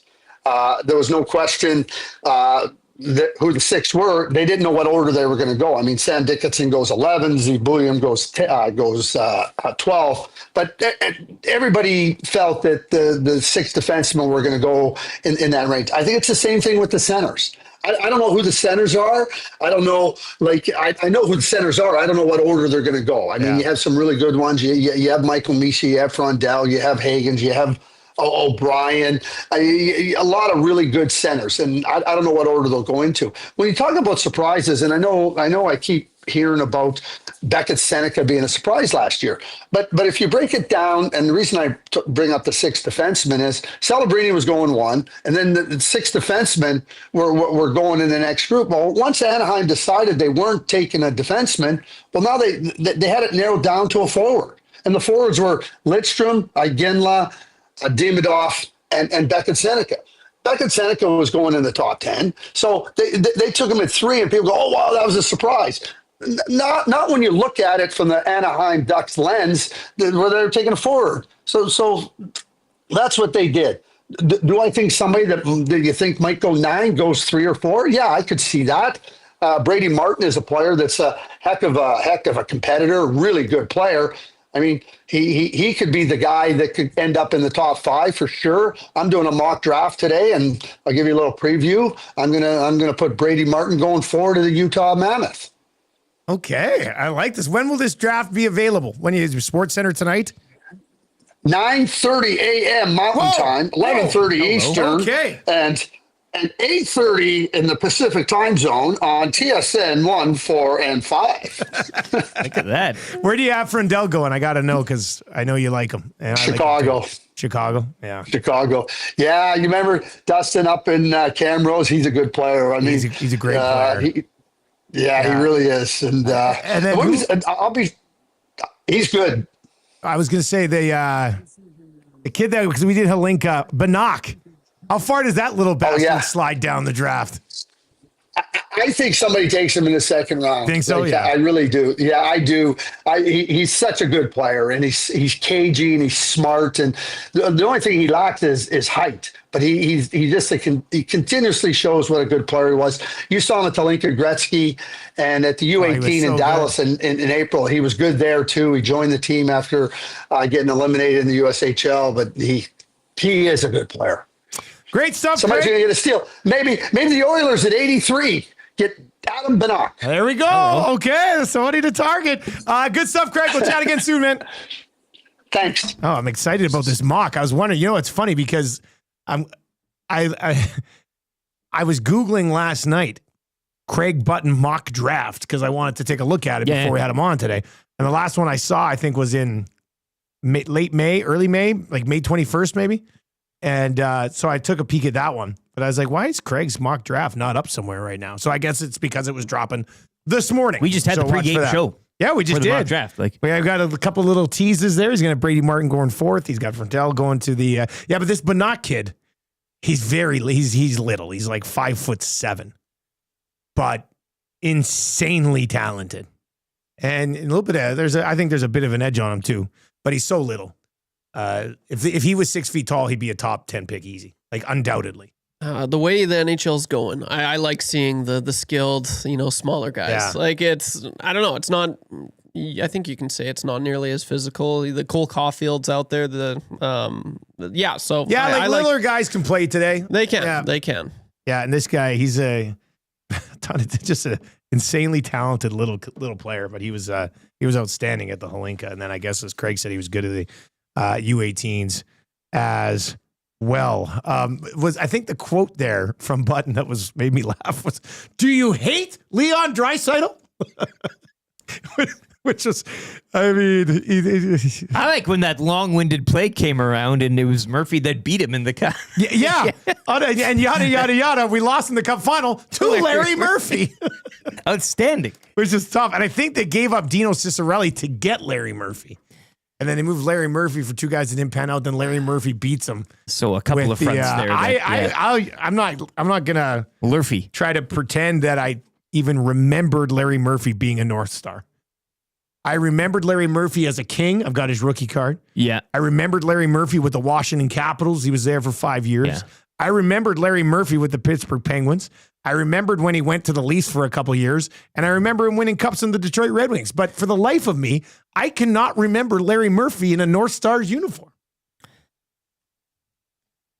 You haven't even cracked a card like that, hey, in the past. From all the packs that we've seen, I've got no Larry Murphy, Minnesota North Star. From 1988 to 1991, this is not a humble brag. This is not a brag because that era of cards kind of fell off after basically 86, 87. But I've got every single hockey card created from 1988 to 1991. I have all of those sets, all of them. And I still don't remember Larry Murphy being a Minnesota North Star. So there's that. All right. I mean, I think he made a fair point on Bouchard, though. With the Murphy reference, as soon as you trade Bouchard, you're looking for Bouchard. Or as soon as Jeff Petrie, yeah. What did Jeff Petrie drop? Well, I'm just saying, it's this is something that again you'll So just back it up, do whatever it needs to do and whatever it needs to take and get it over with. Or trade him if you can show your work. You know what they just should have done? Like we're sitting here talking about, and Craig said, and I'm not really 100% disagreeing with him. I know a lot of people are on the goaltending thing. He found it. There it is. He found it. See, like it looks awkward. It's a nice looking card though. And that is a low end set. But no, it's the OPG set, but it's one that has like no good rookies really in it, like nothing really worth of value. But I always liked the way it looked. Those pants and everything. There he is, like stars, he wore yeah. number 8. Yeah. In Minnesota. I don't know, man. What could have been? I don't remember Larry Murphy with that. Yeah, but Craig just sent us a Larry Murphy hockey card on the North Stars. What was I going to say? Oh, about the forward depth. Mm.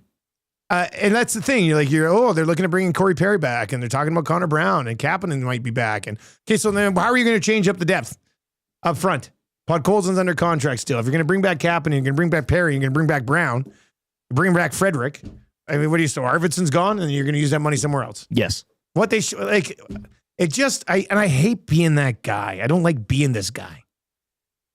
But you gave $7 million to Arvidsson and Skinner. You could have just kept Foegele and Holloway for the same money, for less money actually.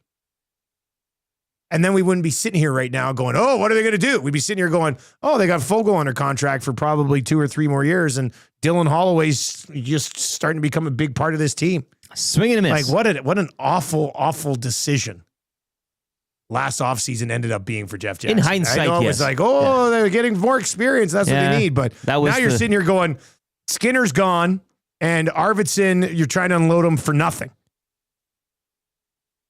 And you could have just kept 2 guys that fit in well with the group. It just like that decision by Jackson has kind of really screwed the forward group up front. I haven't been talking about McLeod. McLeod obviously has deficiencies in his game, but the decision to just move on from that sort of younger-ish group has really set them back up front. It just has. So they got to try to recover. All right, let's take a look at your Play Alberta slate for today. We'll obviously be getting into some CFL action a little bit later on, but it's the Play Alberta early bird bet of the day. Huss and I will have a lot more in all of these games today. Jays back on the diamond tonight. The Jays are back on the diamond. That's exactly where I was. That's exactly where I was going to look. Let's put together a little. Now there are probably already some bonuses and odds boosts over there as well. We still have So this is what I'm talking about with this BC Lions game. Because it's still up because the game doesn't happen until a little bit earlier, and it'll probably come down after I send in today's early bird bet. But I locked the Lions in at 6.5 points yesterday. Yes. If you go look at, they've got CFL now on the quick links. I was gonna fire Jordan a text and be like, we got to get CFL on the quick links. But now with NHL and NBA being done, this is good. So the Lions line has moved now from 6.5 to 6. I think it's going to keep going that direction. So if you like the Lions, it's locked in at 6.5 right now on our EST specials page. PlayAlberta.ca. You'll see it. You'll see odds boost daily specials, then EST specials just above MLB and CFL. Let's click on MLB. Let's see what the number is on the Toronto Blue Jays, who I think are out on the road here for, 6? Yeah. Blue Jays, minus 125 favorites against the Guardians. So let's go Blue Jays money line and click on player markets. And let's go. Should we go with a hit or an RBI for Barger? Are we going Barger again? Well, I don't know. If we just go Blue Jays money line, Addison Barger hit. Not even an RBI, just a hit. Let's do that. This guy's been good to us. That's what we're going to do. We're going to go Blue Jays money line, Barger Addison hit. Barger hit. Love it. And I'll throw that up. I'll throw that over to the boys. They'll have it up in like 5 minutes, maybe even sooner. And then you can go ride with us over on the EST specials page. But I get excited seeing that CFL on the quick links. Right? CFL there's been a lot of talk about the Canadian Football League over the last little while. But to me, the best way to connect with the younger demographic, I know some people might be like, no, don't say it. But it's sports betting and it's fantasy. If people can't see that, then they shouldn't be in the decision making. Like they should. Like it's that simple. And less quarterback sneaks. It's that simple. Fantasy, sports betting. You want to connect with people in their early 20s and teenagers who are going to be moving into fantasy sports, sports betting. Fantasy sports, sports betting. Season-long fantasy. There's nothing wrong with the game. Fantasy. It's season-long fantasy, and I know they're doing a good Grey Cup trip with fantasy right now. Yeah, the weekly. But give us season-long doesn't really fantasy and continue to hammer the sports betting, and you will get younger people. Simple as that. There's not much else to it. Got to do a better job of that. And to the moon. To the moon. You should with the Canadian present a football league. PowerPoint or something. You know, You think that's what it? I think a 10-slide PowerPoint. At some should point, have- I think Stu Johnson's supposed to be rolling into Edmonton. Let's get that. And then I don't care if we have to go to the airport, hijack him, kidnap him, bring him in here, have a bag over his head, sit him down, then take it off and say, surprise, you're at Edmonton Whatever Sports it Talk. takes, whatever it Let's takes. talk about season-long CFL fantasy, a waiver wire, trades. Yes. These are the things that get people into football. I know because I didn't care about the NFL outside of Tecmo and Barry Sanders until I started playing fantasy and betting on it. And I was about 25 at the time. So Fred that's the key. Smoot was on one of my Yahoo NFL fantasy teams back in the day. I'll never forget him. Way back in the day. A trusted soldier, that Smoot. All right. Blue Jays money line. I'm sending it off right now. Blue Jays money line and Barger over 0.5 hits. Done. We'll get a little boost on. It'll be up on the EST specials page. All right. On the way next, we will have your weekly confessions. What do you need to get off your chest? Hey, I got to share this with the boys. 780-218-9999. I know Trev's got that folder on his phone with just He's got ridiculous them all. confessions. Yeah. What are you changing over Which there? one's he going to pick today? Changing 200. Oh, baby. Okay, good. Oh, close enough. I thought, not close enough. I said 300. We're at 209. 300 likes will play a Chiefs OKC Thunder championship. We'll be doing it before 8. No, we won't. Now, there's enough of you watching. If you actually did want this song, hammer the thumbs up. If we get to 300, we'll play it. Well, that's it. I'm not excited about it. We already heard a little tease of it. Not It even a wasn't song. He just reads things he writes. Wasn't even down. good. It's just like it's like he's going to TSN.ca and reading the little blurb about the it's OKC pretty Thunder much- championship. yeah. It's like whatever. All right, text your confession 780-218-9999. Nick Anderson in about 12 minutes. Let's get moving along. Sports update right now with LT. The Abbotsford Canucks are calling. The Abbotsford Canucks capturing the Calder Cup last night as they defeat the Charlotte Checkers 3-2, taking the championship in 6 games. It is the first Calder Cup champion for the Canucks franchise. Round 1 of the NHL draft, that'll go Friday at 5. The Oilers currently holding picks in rounds 3, 6, and 7. A trade to announce in the NBA as the Celtics have shipped Drew Holiday back to the Portland Trail Blazers. Boston will receive Anthony Simons and a pair of second-round picks in the deal. On the Diamond, the Jays back in action tonight. They'll kick off a 6-game road trip. Game 1 of a 3-game set in Cleveland. First pitch, 4:40. Riverhawks return to EST tonight. They're also on a road trip. Game 1 of a 3-game set with the Victoria Harbor Cats. Coverage gets underway at 7:35 here on EdmontonSportsTalk.com. Cactus Rats are back on the Diamond. They're in Lethbridge to battle the Bulls at 5:05. And on the pitch this evening, Canada will wrap up group stage play at the Gold Cup as they'll take on El Salvador from Houston. Kickoff at 8 o'clock. Sports update brought to you by the great staff at Park Mazda and dealer principal Mitch Lewicki, where he's walking around to each staff member this morning and getting them to like the YouTube so that we unleash the Atif OKC Thunder championship song. Hi there. If you're like me, you like to picture yourself in luxury even though there's absolutely no way you could afford it. And if you can, well, even better. Thankfully, I picture myself in something that is luxury but still absolutely affordable, like the all-new Mazda CX-90 from Park Mazda. With the new luxury features like facial recognition settings and quilted detail Napa leather seating, I can pretend to be comfortable with all of my proper settings activated without even touching a button. Thanks to Mitch Lewicki and the great staff at Park Mazda. I like to picture Mitch Lewicki with like a giant eagle's wings and singing lead vocals for Lynyrd Skynyrd with like an angel band. And I'm in the crowd hammered drunk. Park Mazda, your dealer for life in Sherwood Park off Y Road, parkmazda.ca. I can remember back being an 11-year-old kid about 75 pounds on the basketball court against the neighborhood bully, kicking his behind left, right, and center. And when it was all all said and done, he was a little bit upset, so he punched me in the mouth.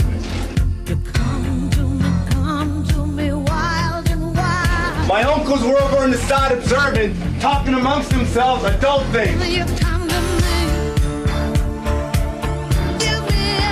When he punched me in the mouth, I decided I'm running to my uncle. You know what he did? He pushed me back to him. I went back, he punched me in my mouth again. I ran to my uncle, looking for protection. Need a big bro to protect me. He pushed me back again. And you know what I did? I faced him in the eye. And I said, my uncle's not going to help me. So I punched him in the face. And then I looked him in the eye and I said, then what? Now what? Now what? Now what are you going to do? You're simply the best. Oh, a little Cavis Reed pump-up song for you on a Tuesday morning. Thank you very much for being here today. It's Dusty. It's Lieutenant Eric. It's YouTube Trev. We are locked and loaded coming at you from the Popeyes Louisiana Kitchen Studio today. You can text us anytime in the old Paris Jewelers inbox. Buy now, do not pay for a year at PJ's. Check them out, www.parisjewelers.com. One of your text messages will win text of the day for A&W, where the Masala Veggie Burger is available right now. And it'll be available moving forward, but right now they got a great price on it at just $6. I got this, our first run of shirts with 780 EST on today, EST NWO play. Godfather's brother actually texted me a picture yesterday. Lee, he's got one of these bad boys. Lee. He's like repping the brand. Yeah. And all I could think of was too sweet. So I was texting or emailing with the door yesterday from 780, and he says there is some stock of both this and the Can I Get a Win Yeah shirt at all 5 stores right now. Okay. So if you've been looking for the EST shirt, he said not a lot of stock, but there's some stock available at all 5 stores right now. The EST Can I Get a Win Yeah and the EST NWO play. Curtis Stock modeling them. Like Yeah. All right, let's get into weekly confessions. Then Nick Anderson's going to pop by. He should be in about 10 minutes. Is that right, Trev? 83 likes? And what are we at? 83 likes away from. We're doing it by 8. This is BS. This is BS. Yesterday on the show, I was like, come on, let's change 300. Let's change 300. And we didn't. Maybe we did after the fact. But hey, now Teef sends in one brutal song and I don't want to play it and people are going to hammer the thumbs up. What are we doing here? Give the people what they want, Dusty. Let's give the people what they want. This is what the people want. No, but no one wants to hear it. I mean, we're all sick. I don't want to hear it. I'm taking my thumb back. They're original. There. Now we're 72 I'll away. take mine back too. What? I can put mine back on now then. I don't know. Guys. All right, if you're watching on YouTube, hammer the thumbs up. Teef is sending an OKC Thunder championship song. And if you want to play it, it's going to be 300 likes. And that's the end of the story. All right, let's get to confessions today. Brought to you by brought to you by Spectrum Rental. They got in there. Tomorrow. They had a good liner. And you know what? Their liner today actually kind of makes... Like, it just makes sense. Brought to you by Spectrum Rental, where they confess the best remedy for the Oilers' postseason hangover is landscaping your yard. Like, how many of you are like, oh, the Oilers season's done. I'm going to start looking after my house and my yard again. Get the equipment you need now before the Oilers players beat you to it. Yeah. At Spectrum Rental, because, they're done now. They're going to start working on their yards, too. Spectrum Rental, where they send in hilarious liners every single week. And all of your equipment needs for all of your backyard landscaping, find it at Spectrum Rental. All right, what are you confessing today, Rick? Me? I'm confessing that I can't wait for YouTube Trev's confession. It's nothing crazy this week. Sure it is. You say that all the time. But it's not crazy all the time. That's usually pretty crazy, man. But this one, this is the calm before the storm until the real confessions come out. You know what I mean? Anyone? Taker? Hello? Nah. I don't know. Send your confessions to 780-218-9999. 780-218-9999. Trev, what are you confessing? Is that it? That's your confession? Yes. It's confession. I have 2 confessions. I have one. I don't go on our own website enough. EdmontonSportsTalk.com. Okay. We're always so busy doing everything else that I never go on the website. I'll go on the website. I'll be like, oh, this is nice. Yeah. Oh, we've added this. Like, so I don't go on our actual website enough. One of the many benefits of visiting EdmontonSportsTalk.com is clicking there's a little yellow rectangle in the right with a plus sign on it next to the Listen Live button. Okay. And when you click it, Yeah, look at all that You get stuff. the schedule of everything. You get sponsors, you get follow, you got SDs, you got when the Riverhawks, when the Stingers are on the station. So that is kind of, you have your main menu here, right? Home, Nielson we have a Show, show shows, host all that page, stuff. too. But that's, there's good. a lot of that yellow rectangle. That's where it's at, baby. We got to update the show host page because none of our afternoon guys are on there yet. No? So that's something. Is that what Maddie emailed about yesterday? I think so. Yeah, he said something about want you guys to all look at the website. We want it up to date.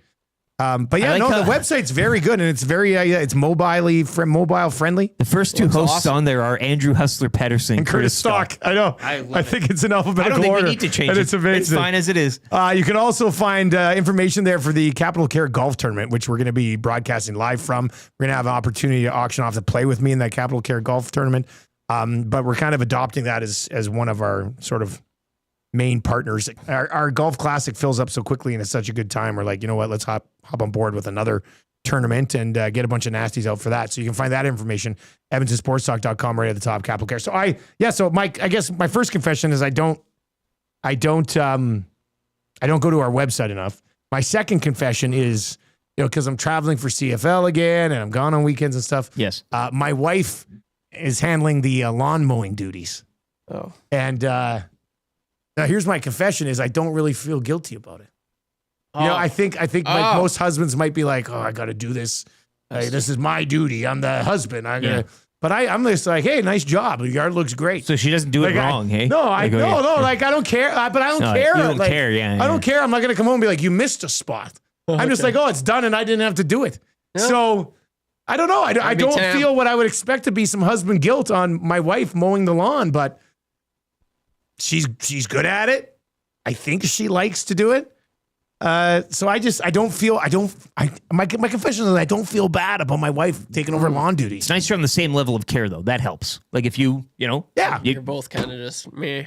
Yeah, I mean, I'm just like, whatever. I don't know how I feel. I look in the backyard all the time. I go, wow, you're doing a really great job back there. Like, Thank you. Lots of great plants and stuff, and the garden's starting to grow. You're killing it. Yeah.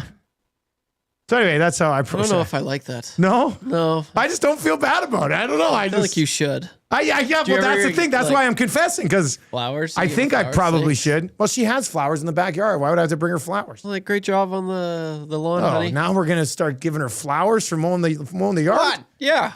You're not a lawn. I didn't get anything from mowing the yard. Well, it's because it's expected. It's your job. And that's wrong. No.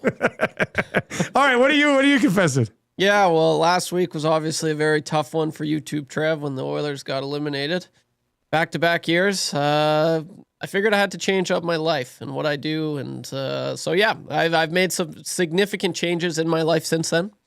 What are those changes, you ask? Well, for starters, I have been a nail biter my entire life. I am also a nail biter. Oh, I know. I see it. Gross. See it. Well, no, that's okay. It happens, but it is because I do the same thing, right? So it's been bad my entire life. Like, I never remember a time where I could see the whites of my fingernails because they were always just chopped Usually on down. as soon as you see some whites, you bite it down. That's because exactly. So yeah, I'm not even joking. The longest, like, they're not even long, but I every single fingernail I can see the whites on it, which is awesome. Proud of you, man. And it's been that's the longest that my nails have been in probably 10 years, which is crazy. So that was one big change. And the next has it been difficult?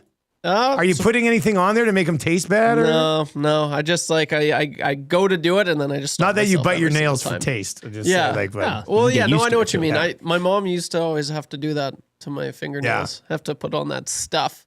Gross. And then I said no. And what's your other one? And then I deleted Instagram.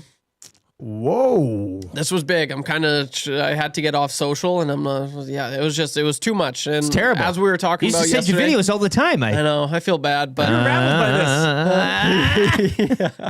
we had some funny videos we'd send. But now I got to send them to Zach. Not the same. The same. Not even close. Because I reply. Zach he never replies to those.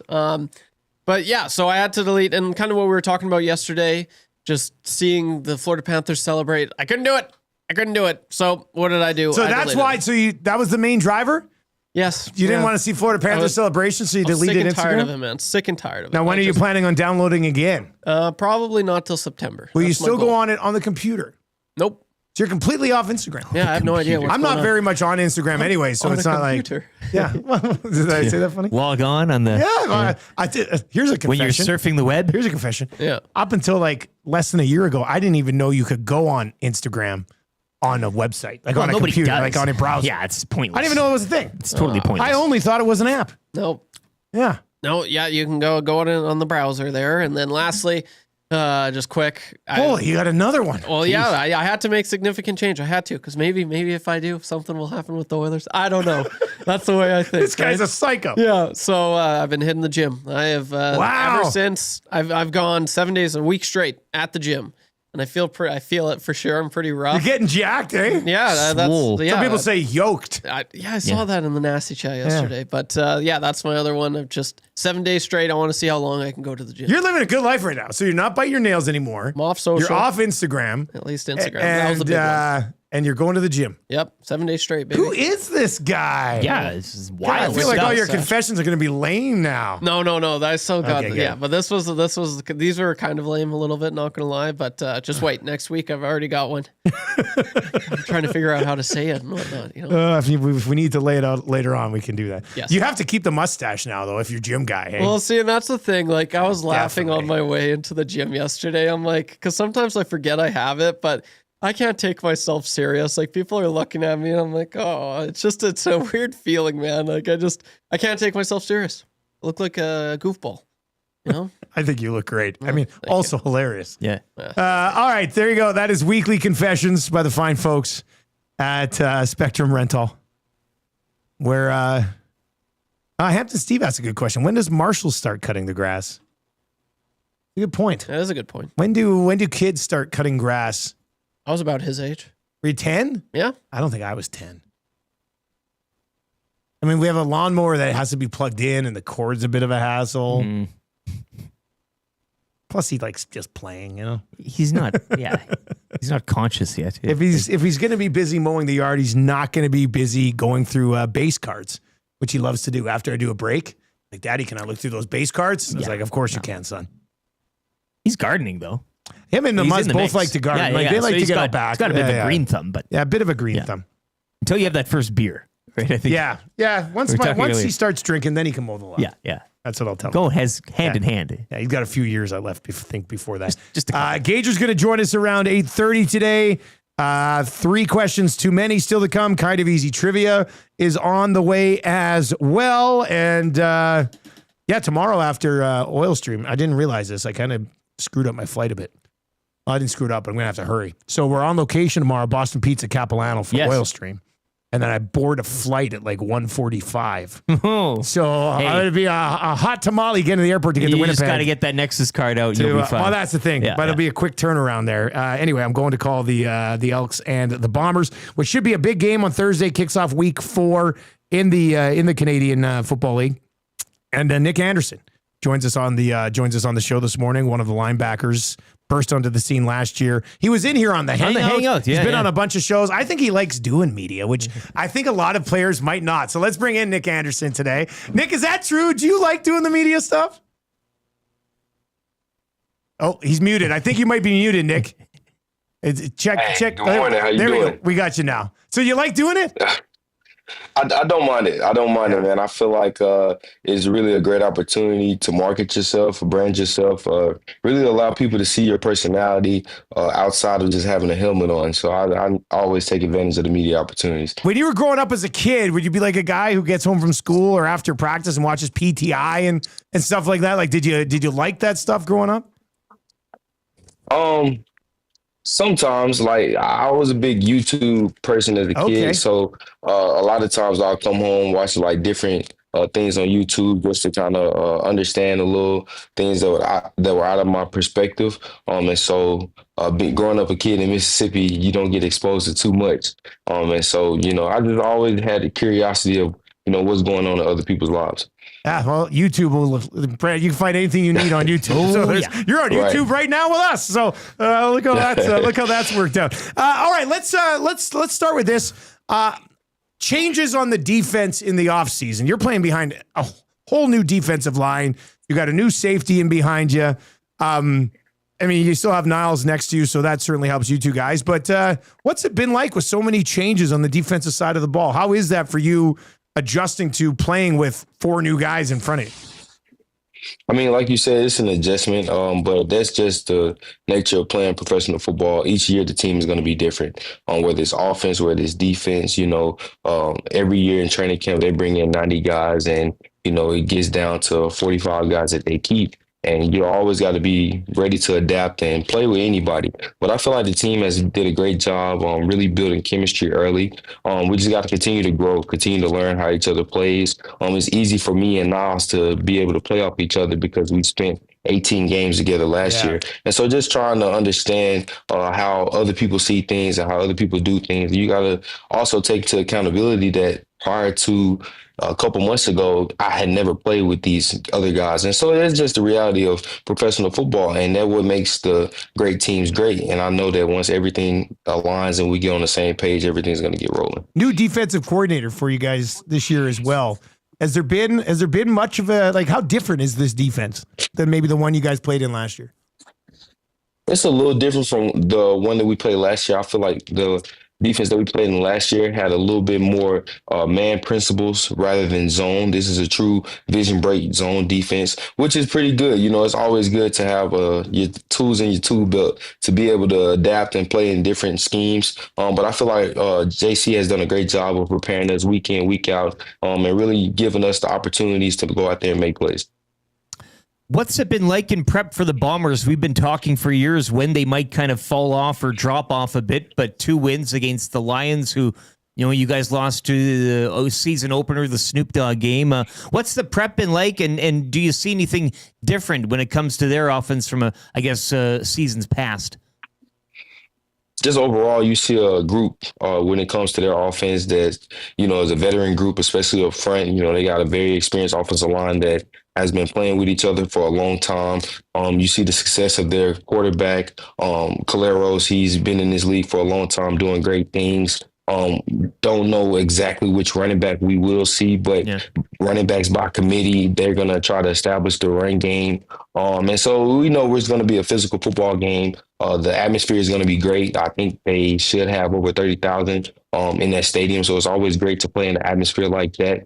It's going to be a hostile environment, but that's what we love and thrive in. You go back and you look at week 1 in BC, we didn't play well in the second half, but in the first half, we really just, took the reins and we really got, dialed in, and the crowd being into it really gave us the fuel to go into somebody else's place and really have that energy and lean on each other. And so we're just looking to do that all 4 quarters. I feel like the biggest thing that we've lacked the last couple of weeks is just overall consistency throughout the whole game and just playing our game, focusing on us. Last week we came out kind of sluggish, and then over the second half kind of got things, steadfast. And the week before it was a first half thing. So I feel like the biggest emphasis, especially with us playing on defense, is just playing all 4 quarters. Being consistent, executing, not, blowing coverages, not blowing assignments in the run game, and just playing fundamentally sound football for 4 quarters. You mentioned Princess Auto Stadium. We're with Nick Anderson. If you're watching on YouTube, you can see that. If you're listening on TuneIn or iHeart at EdmontonSportsTalk.com, obviously Elks linebacker Nick Anderson with us on the show this morning. And they've had 6 straight sellouts. I was there. I called their home opener. It was absolutely insane. As far as hostile environments that you've played in back through your college or high school days, is there one that really jumps off the page for you? Like, what's the rowdiest crowd you ever played in front of? I feel like the most intimidating crowd that I played in college probably was when I went to play in Auburn, but I was a young guy. This probably was my second college football game at Tulane. I got thrown in the fire pretty early because one of the older linebackers got hurt. And that probably was the most intense atmosphere, playing in the SEC down south. It was a night game, on a Saturday night game at that. It was a close game, actually, but, Auburn fans, they definitely, had it rowdy in there. So I feel like that was the most intense atmosphere, but a lot of that probably has to do with the fact that I was young and it was my first time experiencing just that. Just overwhelming, eh? So Princess Auto Stadium's not that bad. Mind you, it is a crazy atmosphere, though. Like, that must get you jacked up being on the road, going that you can go in there and try to silence that crowd. Yeah, most definitely. I mean, I remember playing there last year And the fans, they have a great fan base. And so in having a great fan base, you're going to have fans that, have a great pride for representing their football club. And they're going to talk a lot of trash. That was one of the things about Winnipeg. I mean, we went to Hamilton, and Hamilton fans talked a lot, but Winnipeg fans really let you know, especially coming out of the tunnel. And so that's one of the things that, in my opinion, really just, intensifies you as a football player, knowing that these people paid, good money to see their team win, and you have an opportunity to go in there and just really just take over the show and really disappoint a lot of people. And so I'm looking forward to, going into the environment, really leaning on my fellow teammates and us getting the victory and having a lot of disappointed Blue Bomber fans leave the game. Nick, we appreciate the time, man. Thanks a lot for hopping on. No problem. Appreciate y'all. All right. Best of luck this week, man. There you go. That's Nick Anderson, linebacker for the Double E. Had over 100 tackles last year as a rookie. Just a phenomenal season. He and Niles Morgan both over 100 tackles last year. Well-spoken individual. And I know Gagers on the Nasty Chat. How dare you to steal EST afternoons every afternoon, 1 to 3 p.m. Best and most loved guest. I could see him joining the show. He might come on again. I mean, he likes the stuff. He loves the YouTube. But he's well spoken and he likes doing it. So it's good to catch up. And I think he's got pretty honest takes. Like he's just laid out. He goes, we've been inconsistent so far this season. But if they can roll in. But I do like what he brought up too about the intimidation factor. And sometimes in the CFL it's crazy because some markets are more rambunctious than others. I guess you could say. 100%, yeah. But that also gives fuel to a guy in a team that maybe don't play with that right here, right now in their own market, right? Like you have a chance to go in there and piss a lot of people off. Like it can work for your team in the Bombers. It can also sometimes work against you in that you are getting the absolute best out of that opposition because they want to silence you. They want to give you this. They want to shut you up. It fires everybody up. And I think that's why you enjoy calling games so much there is because you're usually getting both sides coming together and playing a spirited match. It's going to be, I'm excited. I get to do, Winnipeg on Thursday, Princess Auto Stadium. And then I'm at Mosaic for the first time this season on Saturday for the Riders game. I'm extremely excited for both of them. We'll see the BC Lions and Riders game. Right now, the Riders are a favorite. I think so. If you look right now, the Bombers are a 9.5 point favorite at home against the Elks. The Alouettes on the road are 3 point favorites against the Ticats. I don't mind the Ticats. Okay, so I had a sneaky kind of weird feeling about that. This is where I was going to go, and I guess I could put the BC into this mix because they're actually a bigger underdog than the Ticats are. Mm-hmm. But if Nathan Rourke plays, I wouldn't like if BC beats the Riders. I wouldn't like that. To me, that's not a stunning upset if Rourke's playing. No, the Riders have been really good this year. Yeah, but I think one of Edmonton or Hamilton is going to beat Winnipeg or Montreal. This week. I think BC's better than 1-2 record. And if you have a Nathan Rourke playing, that's I think nothing to look at. To me, if Nathan Rourke's playing in that game, the Riders would probably only be a 3 point favorite, and you usually get 3 points for just being at home. Right, so and I would say right now probably I'd have Montreal ahead of Winnipeg just in terms of style and play. But I think one of Edmonton or Hamilton picks up a bit of an upset this week. And I can see, again, I like what Nick Anderson was putting down. He does preach consistency, and you had the first half against BC. You had the albeit garbage time second half, but still not dropping your heads and your shoulders in what you showed up against Montreal.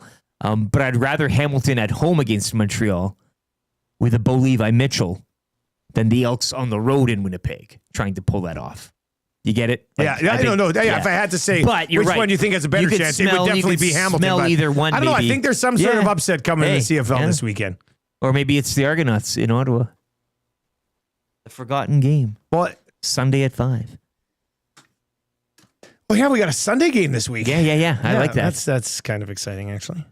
It's shaped. It's your classic summer. Thursday, Friday, Saturday, Sunday. I love the Thursday, Friday, Saturday, Sunday.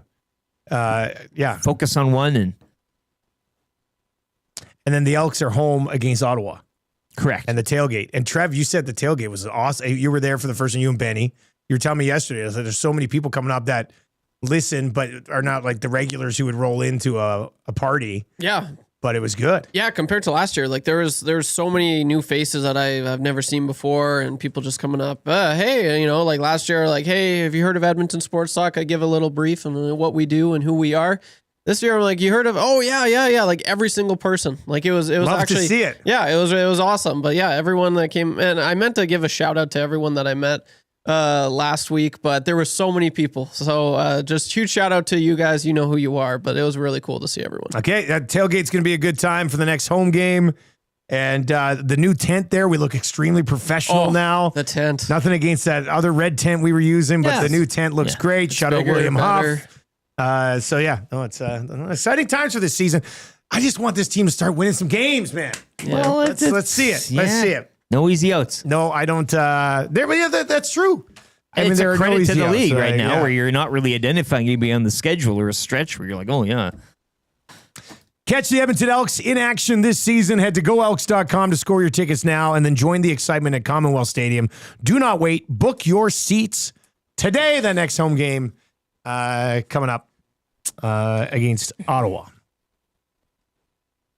All right, we've got kind of easy trivia. And we were about to hit 300. No, we're not. What? Look at that. That just seems wrong to me. You know? You should have, again, you always go with the low numbers. Look, I'm just going to sit here. Everybody's going to hammer the thumbs up, Get 10,000 likes. Get to 300 likes. And then we're going to play the Atif song and people are going to go like, that was awful. Like, so I don't understand you. I don't understand people. Take the likes. I don't get it. Anyway, we need somebody to play kind of easy trivia right now. I think there's some sort of big promotion going on at Mr. Mike's. We'll have to give you details on that coming up just after 8 o'clock. Yeah. It's Palooza levels. So we'll get to that. 3 questions too many. We do need one more question for 3 questions too many. Gager's going to join us just after 8:30. We'll apologize for stealing Nick Anderson, I guess.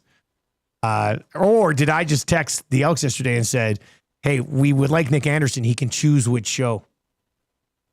I think we go with that one. I like that one. Sorry, See what he has to say then. Sorry, guys. Yeah. And then fired up for Jemco. Still to come as well, plus the wrap for William Huff. It's all on the way. And hour number 3. If you want to play kind of easy trivia right now, if you're listening on TuneIn or iHeart or at EdmontonSportsTalk.com, tell your friends. And if you're watching on YouTube, you just fire us a text, 780-218-9999, 780-218-9999. Text Trav, let them know you want to play. A gift certificate to Mr. Mike's is up for grabs. Let's get to a sports update right now for Windsor Plywood Leduc. Lots of fun in hour number 3 on the other side here as we kick off another day on Edmonton Sports Talk.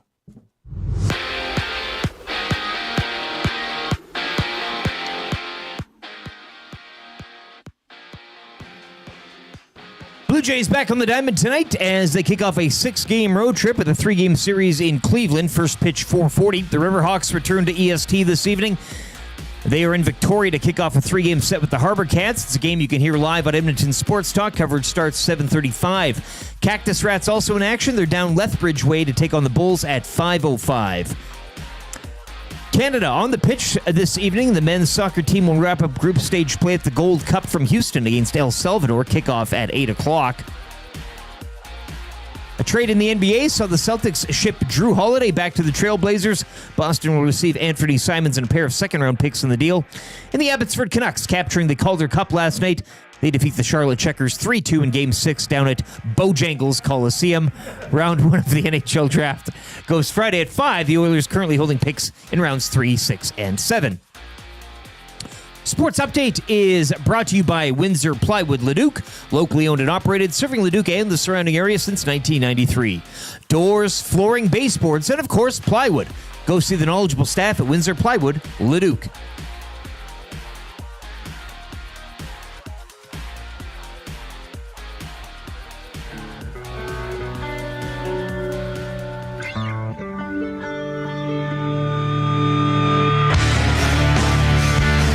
How rude. I'm your huckleberry. Skin that smoke wagon and see what happens. Hello, my friend, we meet again. It's been a while, where should we begin? Feels like forever. Within my heart of memories, a perfect love that you gave to me. Oh, I remember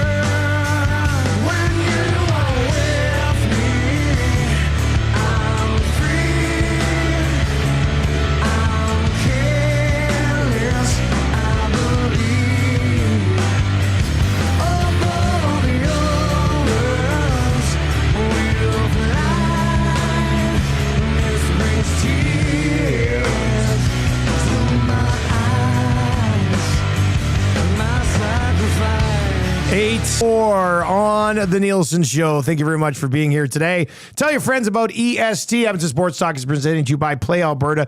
If you've not yet started playing on the Play Alberta app, what you play with in Alberta stays in Alberta with Play Alberta. Gager's going to be by. We got fired up for Gemco still to come. 3 questions too many for the great staff at Park Mazda. We do need one more question for 3 questions too many, so you can text that into the Paris Jewelers inbox where you also, don't have to pay for a year at PJ's with a great selection of both engagement rings and wedding bands. It's pretty nice. Pretty nice at PJ's. Pretty good. All right, kind of easy trivia we got coming up. Trev's grabbing somebody right now. They're going to try to get 3 out of 5 correct. What's happening at Boston Pizza, or Mr. Mike's right now? Boston Pizza, we're going to be live on location. Capilano. Also new menu items you mentioned. Tomorrow, new menu items there. Hopefully with a Cajun flair. Wow, right? That's what we were joking about yesterday. I think all other places. You might as well. I want to see Platterpalooza not just be a Mr. Mike's thing, but become something at this time of year that everybody does. Yeah, you want it not even a promotion. You just want it to be an aura, a vibe. Yeah, that's just the thing. It's like, what's the month of June? It's Platterpalooza. Summer now is rebranded. Yeah, to you can get it at Popeyes. You can get it at A&W. Yeah. You can get it at BP's. You can get it at the Brew House. 7-Eleven. But it all started at Mr. Mike's, the original OG Platterpalooza crew.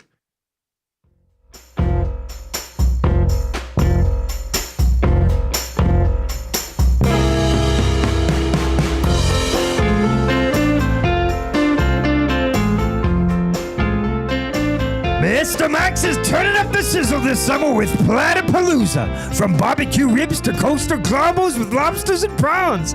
It's big flavor all summer long. Plus, enter for your shot at sizzling summer prizes. Get into Mr. Mike's. Platterpalooza's on. Mr. Mike's, eat locally. Enjoy casually. I made it without smiling until you got to all summer long. Because I didn't look at you. That's what ended up All I got to do down. is shoot you a glance. It was much like the Oilers playoff I hear end. him coming now. I think I hear him coming now. Yeah. He's got a Cajun flair to him. Yeah, where is it here? I think I hear him coming now. It's a great bed. It's a great bed. Alone, I think I found that on Envato. There's a lot of good stuff on there too. That's a fun site. Not AI. Not AI, man. That's Brilliant. from some. I mean, for all we know, AI made it and then put it up on Sure, Envato, but, and we yeah. got it. But yeah, that's a good little bet. Maybe we play the OKC championship song over top of the... maybe that's what we do. We got to be there now, hey? We'd be hitting before Gage easily. We're 5 away. Oh, whoa. Oh no, my phone broke. Oops. How are we going to play it when our phones aren't working? Damn, I really wanted to What hear a it. weird twist. All right, Jeff, who's playing Kind of Easy Trivia today, buddy? Who do we got? We've got Jeremy on the line. All right, Jeremy is going to play Kind of Easy Trivia today. Let's go to Jeremy this morning. Jeremy, good morning. How are you? Good morning. How's that Platterpalooza going? Trev. Dude. Oh, Teef. All right. We'll start. Hey, Dusty. Yeah. Dusty. Yeah. You gotta get your frogs at Mr. Mike's, buddy. I don't even know what you said. Sure. All right. We're going to start the ticker after I read the first question, okay? Here we go, man. Okay. Trev, you're fired. All right, here we go. With cause. Which city is home to Major League Baseball's Mariners? Seattle. Name one player who played for the Mariners. Pass. Which league has a draft this week? The NHL. What other league has a draft this week? The NBA. What team does Javon Leake play for? The Raptors. God. And Sergio Ramos gets a nipple erection. Oh, is that dirty? This is not just a dream, it's a wet dream of orgasmic proportions. Oh, is that dirty? Frustration sets in and the emotion goes out, and then you just start playing by yourself. Oh, is that dirty? You cannot come to my house. No, not today. You cannot come to my house. No, not today.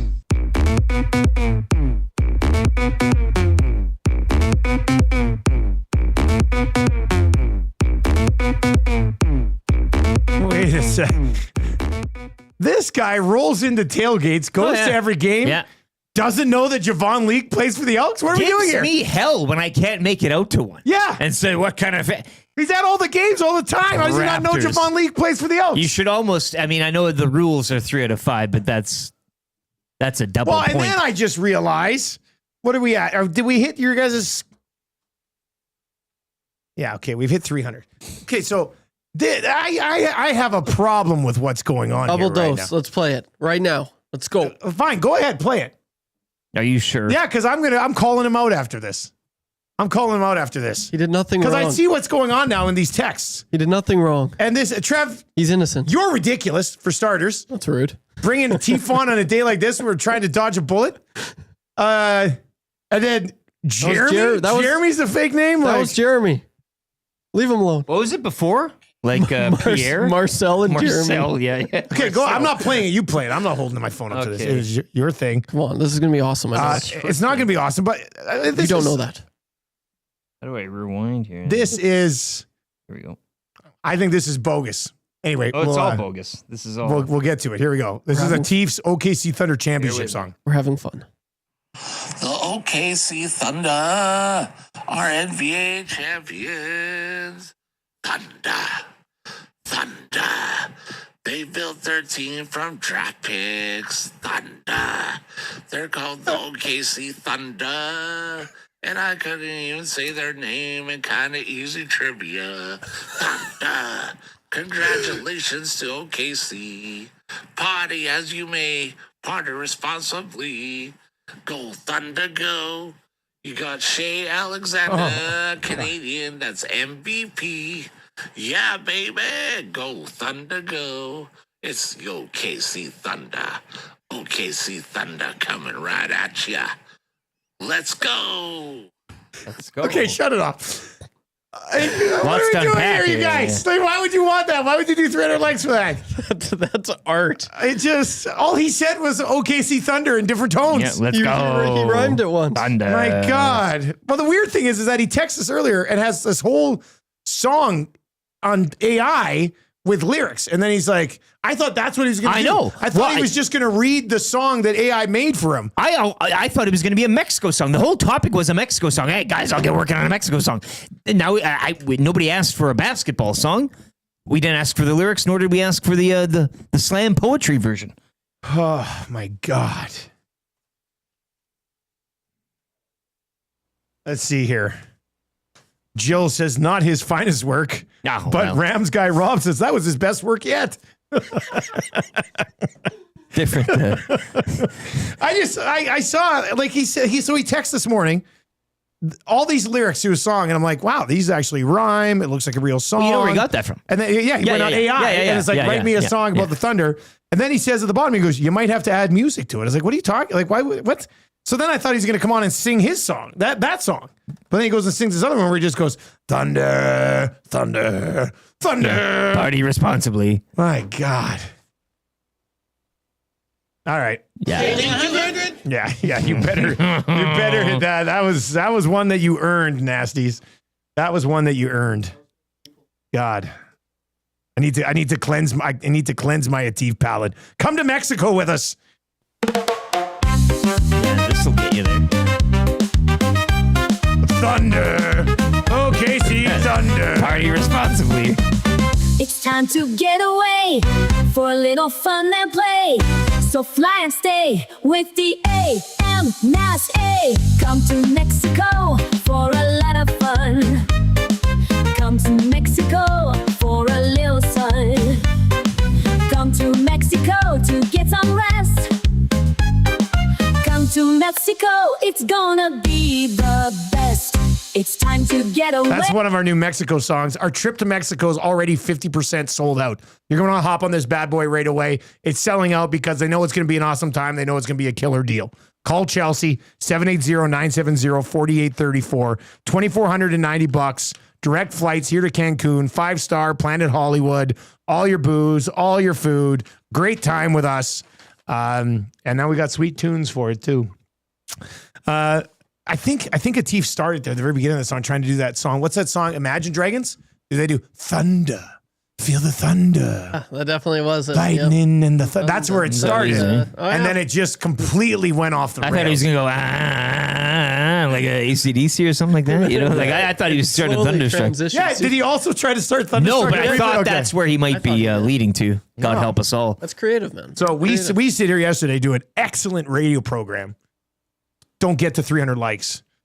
And then Atif's going to yell out thunder a few times. People are like, I got to have it. I got to have it. I love you. You're all nuts. You're nuts. I love you, but you're nuts. Did you play AI yesterday? Like they come for the Atif. The thumbs for the Atif, but none for the AI. That's quite telling, I'd say. You can't have Atif without AI. His name would just be... He puts the AI in. Oh, God. All right, let's get into 3 questions too many. We need one more question for 3 questions too many. Sports question, non-sports question, whatever you want. Horse Eye says, when YouTube Trev gives a suspicious name for kind of easy trivia. I think I hear him coming now.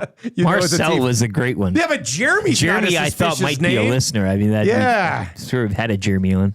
God, Library Pat says, thanks for flushing that with a much better earworm. Luke in Cowtown says that was worth every thumb up. The Rookie says Atif's championship songs are the reason the Oilers chose not to show up the last 2 games. Well, that's pretty good, Rookie. I can get you to the mix for this A&W text of the day. Masala Veggie Burger right now for just $6. Bones is officially revoking his support for the Rocky Mountain Rainbows in our Tecmo Super Bowl League after Trev's support for Atif songs. Okay, so the blowback. I think we're supposed to get some game action today. I think UConn's popping over from the Bear today. Is he? For a little 10-15 game against either Hernan or Zach, I guess. So 10:30. Yeah, he'll be in at 10:30 and then he'll be jammed up. And so anyway, the big day around here. All right, let's get into 3 questions too many. Do you have a liner for the segment? Yes, I do. 3 questions too many, brought to you by the great staff at Park Mazda and dealer principal Mitch Lewicki, where he inquires if Atif is available to rent out for parties. Park Mazda, your dealer for life. They're having a staff do, and they wouldn't mind him. Yeah. Do we have a Twitter account? It's at YEG Sports Talk on X, YEG Sports Talk. You can hop on there, check out the account, give it a follow. We are close to getting to that 6K follow mark, so hop on. Once again, Riverhawks baseball back on the station tonight out in Victoria, 7:35. And again, just the short vignettes. Did Rashaw gone from yesterday? Paul Sir looked like was on the Reed Wilkins show with Matt Iwanek and Jay Milne there, breaking things down. So lots of good stuff at YEG Sports Talk on the X. And you can follow me on Instagram at Lasagna Enthusiast, all one word. Oh, look at LeBron! Not with the right. He throws it down with the left hand. I missed the button the first time. I would have had you. I had to re-hit it the second time. That sucks. Yeah, that's too bad. Too bad. So we'll sad. go over that in the E60. Yeah. Somewhere down the line. All right, question number 1. What do you guys think is going to be the best thing about the new office? Well, I already know what the best thing is, and it's the smell. Yeah, you love the smell. I don't know what it is. Maybe it's the paint from downstairs. That's we are above a paint place. Yeah, that could be just headaches, but high good headaches all day. Yeah.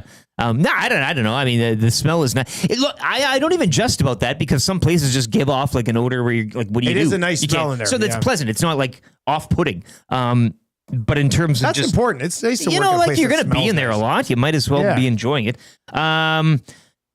What I like, and this is nice for its own, this place, but the lack of like this common area of it just being the common area. Like we just, like our common area, we have a common area there. Yeah. But it's like part of other areas. Our common area here is the whole office. Yeah. I think Fergie's probably called it the ballroom, the grand ballroom, which is good. And but yes, we've grown-in staff, and it's too much. So we have a common area there, but I think the fact that we have hallways and little nooks and that'll be neat. That's kind of cool. It's kind of like a real office. Yeah, right. yeah. It really is. Trev, what do you think is going to be the best thing about the new office? Yeah, I've smelt a lot of things in my life, but I've never smelt whatever that is. And What is it? It was, What? it was brilliant. Yeah, I didn't know that. I'm going over. I got a meeting with somebody there at 9:30 today. I'm going to give it a big whiff, I'm gonna man. smell the It's- office. it's- You said you cleaned the carpets, right? The carpets So, were but cleaned. Was yeah. that anything to do? Maybe with- that's what it was. I don't know. Maybe that's the smell. It was They- a new scent, a completely new scent. So yeah, I like that, and I just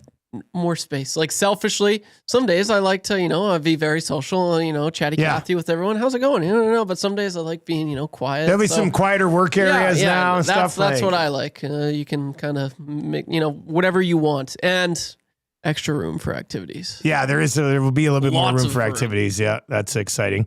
It's got to be the merch wall for you. That's me. Yeah, Is like it? I think it's going to look very professional at the new place.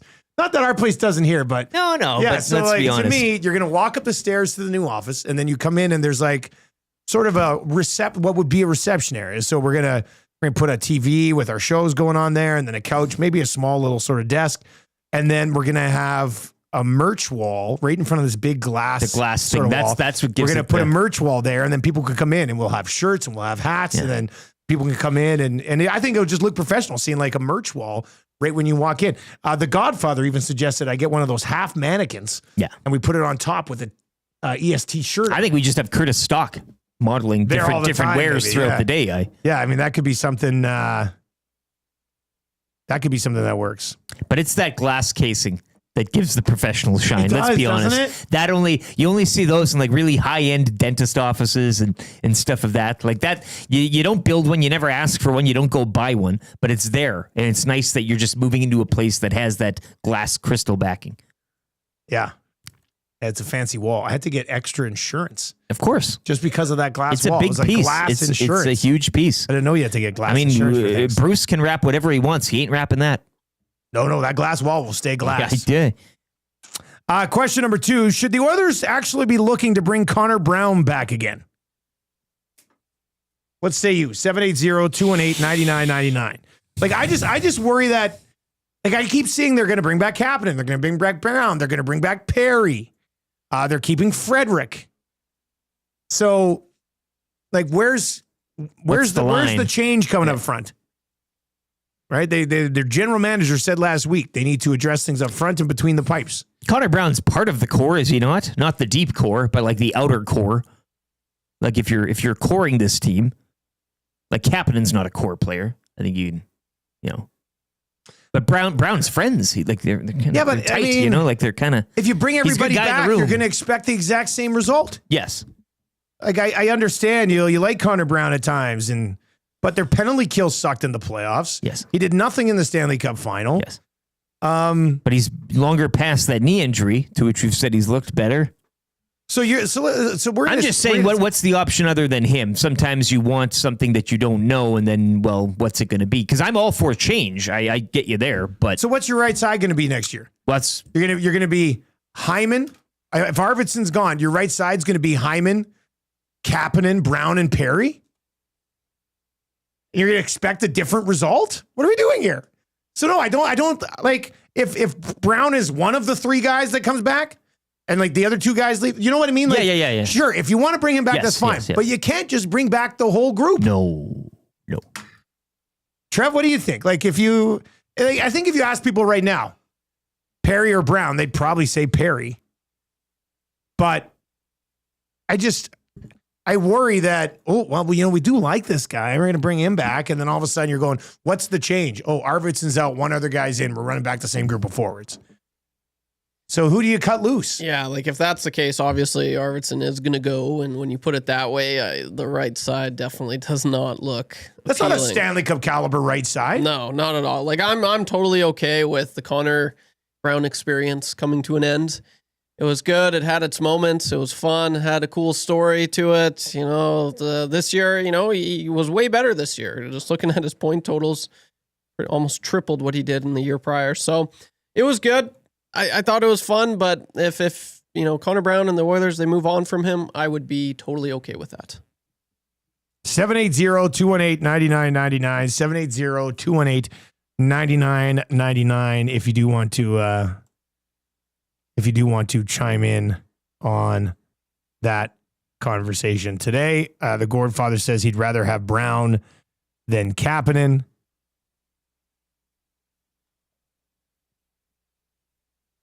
Rob from LA says no to Connor Brown. I don't understand why all the bottom six are rumored to resign. It makes no sense. Penalty kill sucked. The rookie says Brown is the only one with decent speed in the bottom six. So, I mean, there's different ways to view it, I guess.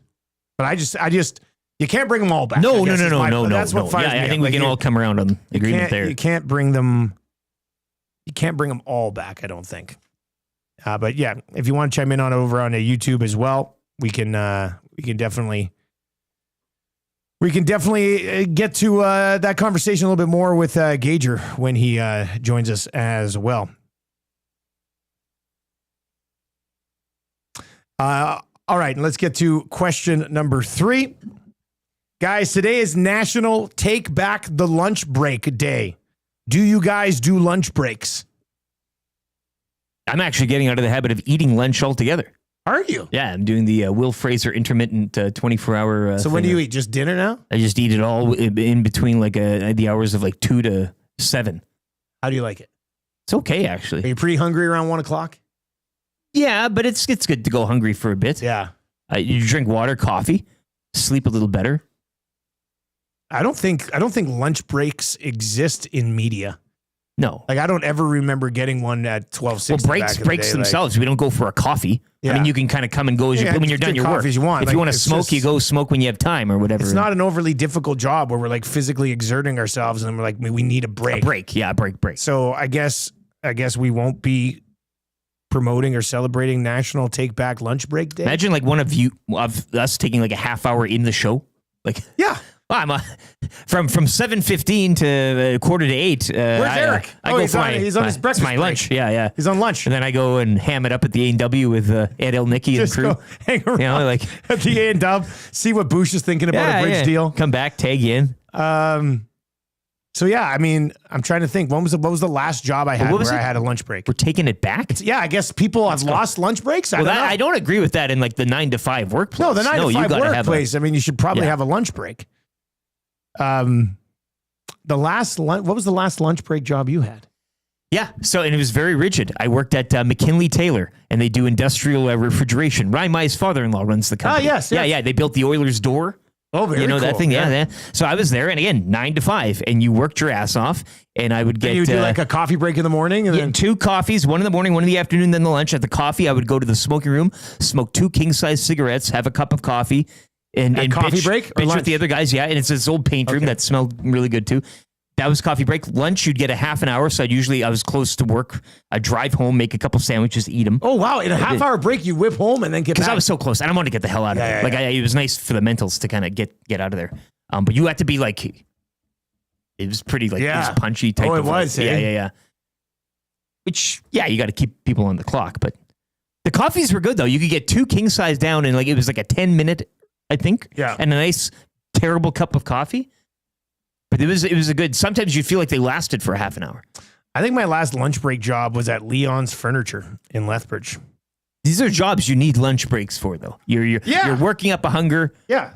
So we'd hit a lunch break. Would you eat? I was on the truck. Yeah. So we'd usually just go somewhere if we're out about. Not bring your own lunch. Sometimes we bring our own lunch, but lots of times we just hit a place. But then that job was good because if we crushed through all of our deliveries early enough, we could get to the one warehouse where nobody would really go, and we just pick up couches and we just sleep on them in the afternoon. Yeah. And then we'd roll back to the main warehouse and be like, oh man, that one delivery took forever. Meanwhile, we just hit about an hour and a half nap. Half-hour lunch break, though? On the it clock? was a little bit loosey-goosier. I used to get an hour lunch break at one job. What? And I was a courier, so I would actually drive home. And I got to stay home for an hour. Wow. Total freedom. That is a sweet plum. Trev, when you worked at Boston Pizza, would you guys get lunch breaks? How did that work? Only on slow days. It was they were tough. So if it's a busy by. day, it's just like you didn't get any breaks. Yeah, good luck. Yeah, there's no way you're See, getting one. there's different industries with these different. But you can always. Would you nip to the bat? You can get. Well, or was that not?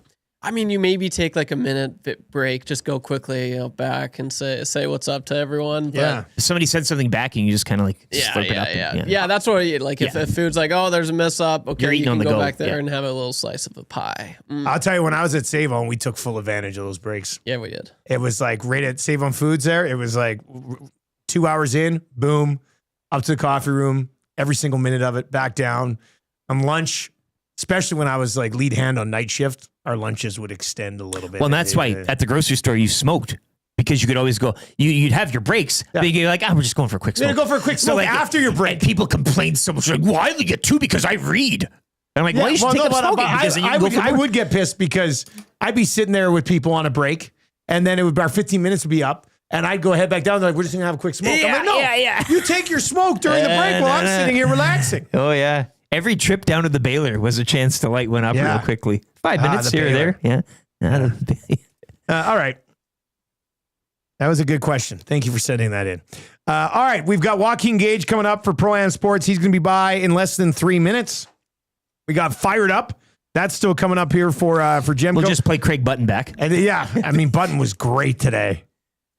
And then the rap for William Huff still to come as well. Sound of the day, A&W text of the day, a whole lot more coming at you from the Popeyes Louisiana Kitchen Studio today here on the Nielsen Show, brought to you by South Fort Chevrolet. Let's get to a sports update brought to you by a place where it's always game day. Blue Jays in action. You go watch that today. Selly Sports Bar and Lounge. Hey, why not? Mm-hmm. And that's right, Dustin. The Jays are back in action tonight. They'll kick off a 6-game road trip in Cleveland with the Guardians. First pitch, 4:40. Locally, the Riverhawks also back on EST this evening. They kick off a 3-game set in Victoria with the Harbor Cats. 7:35 right here on Edmonton Sports Talk. Well, the Cactus Rats, they're also on the road. They're in Lethbridge to battle the Bulls at 5:05. On the pitch tonight, Canada wraps up group stage play at the Gold Cup against El Salvador. That game goes from Houston, kickoff at 8. Trade in the NBA as the Celtics have shipped Drew Holiday back to Portland. Boston will receive Anthony Simons and a pair of second-round picks in the deal. The Abbotsford Canucks, Calder Cup champions. They defeat the Charlotte Checkers 3-2 in 6 games. Round 1 of the NHL draft will go Friday at 5, while the Oilers currently hold picks in rounds 3, 6, and 7. Sports Update is presented by Selly's Sports Bar and Lounge. Wall-to-wall TVs, daily food and drink specials. It is the place to be for every Blue Jays game. Every day's game day at Selly's Sports Bar and Lounge.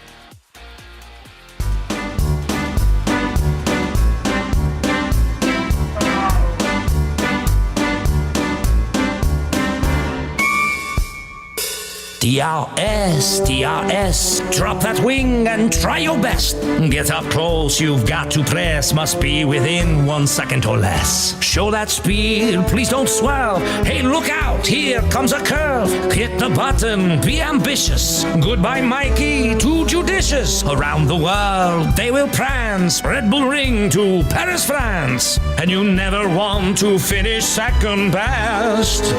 Push on and refuse to lose. Drop the wing and then use DRS.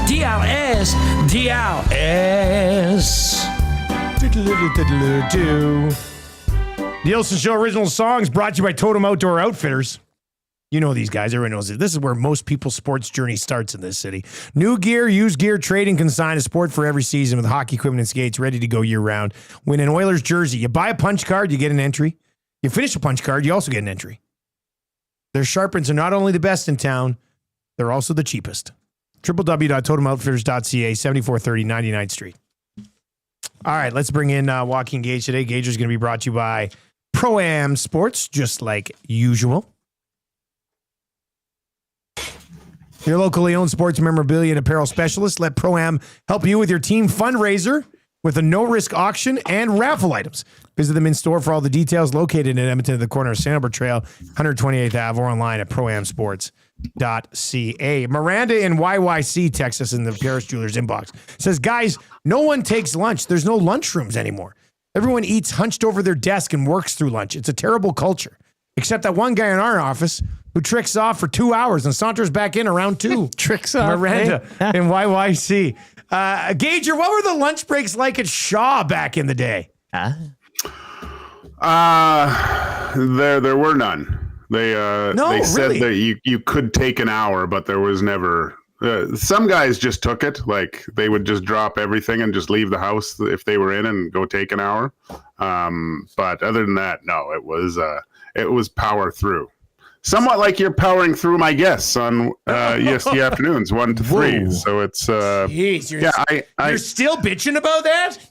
I feel I don't know how I feel. I feel like Ryan Rashog's Achilles, guys, broken. Just popped. Well, we were going to joke with you and say we told Nick Anderson he can join whichever show he wanted. Yeah, it's his choice. And he chose ours, but that would be a lie, Gager. That would be a lie. I'm sorry, man. He is a great guest, though, isn't he? Yeah, he's awesome. You can tell he likes doing media. Yeah, he likes it. He's well spoken. You get some good nuggets from him. He's very appreciative, and he's an absolute stud on the gridiron too. Like it's great. I wish nothing but the success for Nick Anderson. I mean, he's been on our show multiple times. Hangout now yours. Man, we might have to thank God we're moving to a bigger office. When it comes to Anderson and enjoying being with the media, Gager, when you were a player, did you like that stuff? Like, are there guys who really eat that stuff up, or does everybody just hate the media? There were certain people that I wasn't a huge fan of, but I enjoyed talking to them. Most of my conversations were off the record, though, right? And talking to certain people. Like the mic's not on, you're just chatting. Dan Barnes was always fun to talk to. Barnesy's a beauty, buddy. Yeah, and when I run into him, it's almost like he was part of the team back then a lot more, right? So, I mean, I liked it was I liked doing interviews. Not that if you probably went back and watched them, they were probably pretty bad. I was basically towing the line of giving it 110%, get the puck steep. I would love to get some old viz of you doing a scrum or something that we could play on Two Guys or on EST afternoons. It would ruin me. Actually, I think I wouldn't be able to watch it. But no, I enjoyed it. I was nowhere close to as good as Nick Anderson is right now. Gager, for years now on Two Guys and a Goalie, because that was around long before we launched Edmonton Sports Talk, you were very much a Thatcher Demko guy, I do believe. Yes. But at this stage of his career, with the injuries that he's had, he's $5 million, and then he's a UFA after that. Is he worth the old kick at the can here with Demko, maybe, do you think? Not at $5 million. If we're speaking just for the Oilers to take a chance on him, no. There would have to be some sort of retention there for my liking, because we just don't know. Like it's an injury, and I heard people talking about it like it's okay for a bit, and then all of a sudden he has to take 2 weeks off. And if that happens during playoff time, it just it decreases your chances of winning by a lot. This guy, he's a world-class goaltender. That's the thing. If they could ever figure out this knee injury problem, but I think it's even more than that. There's hip stuff there too, Dusty. That's the other thing. It's whole chronic lower body thing, right? Yeah, he would have to. It would almost be retention, and if you were going to sign him, it wouldn't be next year. It wouldn't be for a lot. You'd have to see. Maybe I don't know how you would structure it. Maybe it would be a bonus ridden, like for appearances or games like on the played next bonus deal type of thing. Yeah, something like that. But it's just at this point for the Edmonton Oilers, where they are in their cap situation, there would have to be a lot of things, and I fear that what would happen is Stuart Skinner would go the other way in this scenario, and you would be held holding the bag of Demko if he can get through a regular season or not at this point. Gager, do you sense that it's more likely, or perhaps what you would see or expect them to do is that, our first text of the day this morning came from last night, and a gentleman discussing Jake Allen and that UFA market. I know it's not extremely sexy, but if you are looking, I guess we've heard the term change for change's sake. Is that somewhere then you would look, or a guy like Jake Allen as opposed to the swings and potential misses on a deal for Thatcher Demko?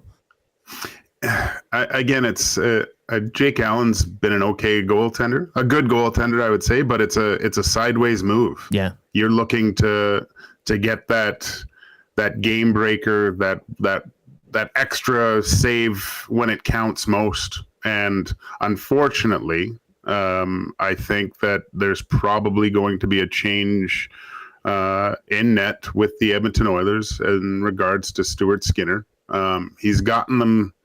He's helped them get to the peak, to the summit, but just can't plant the flag, right?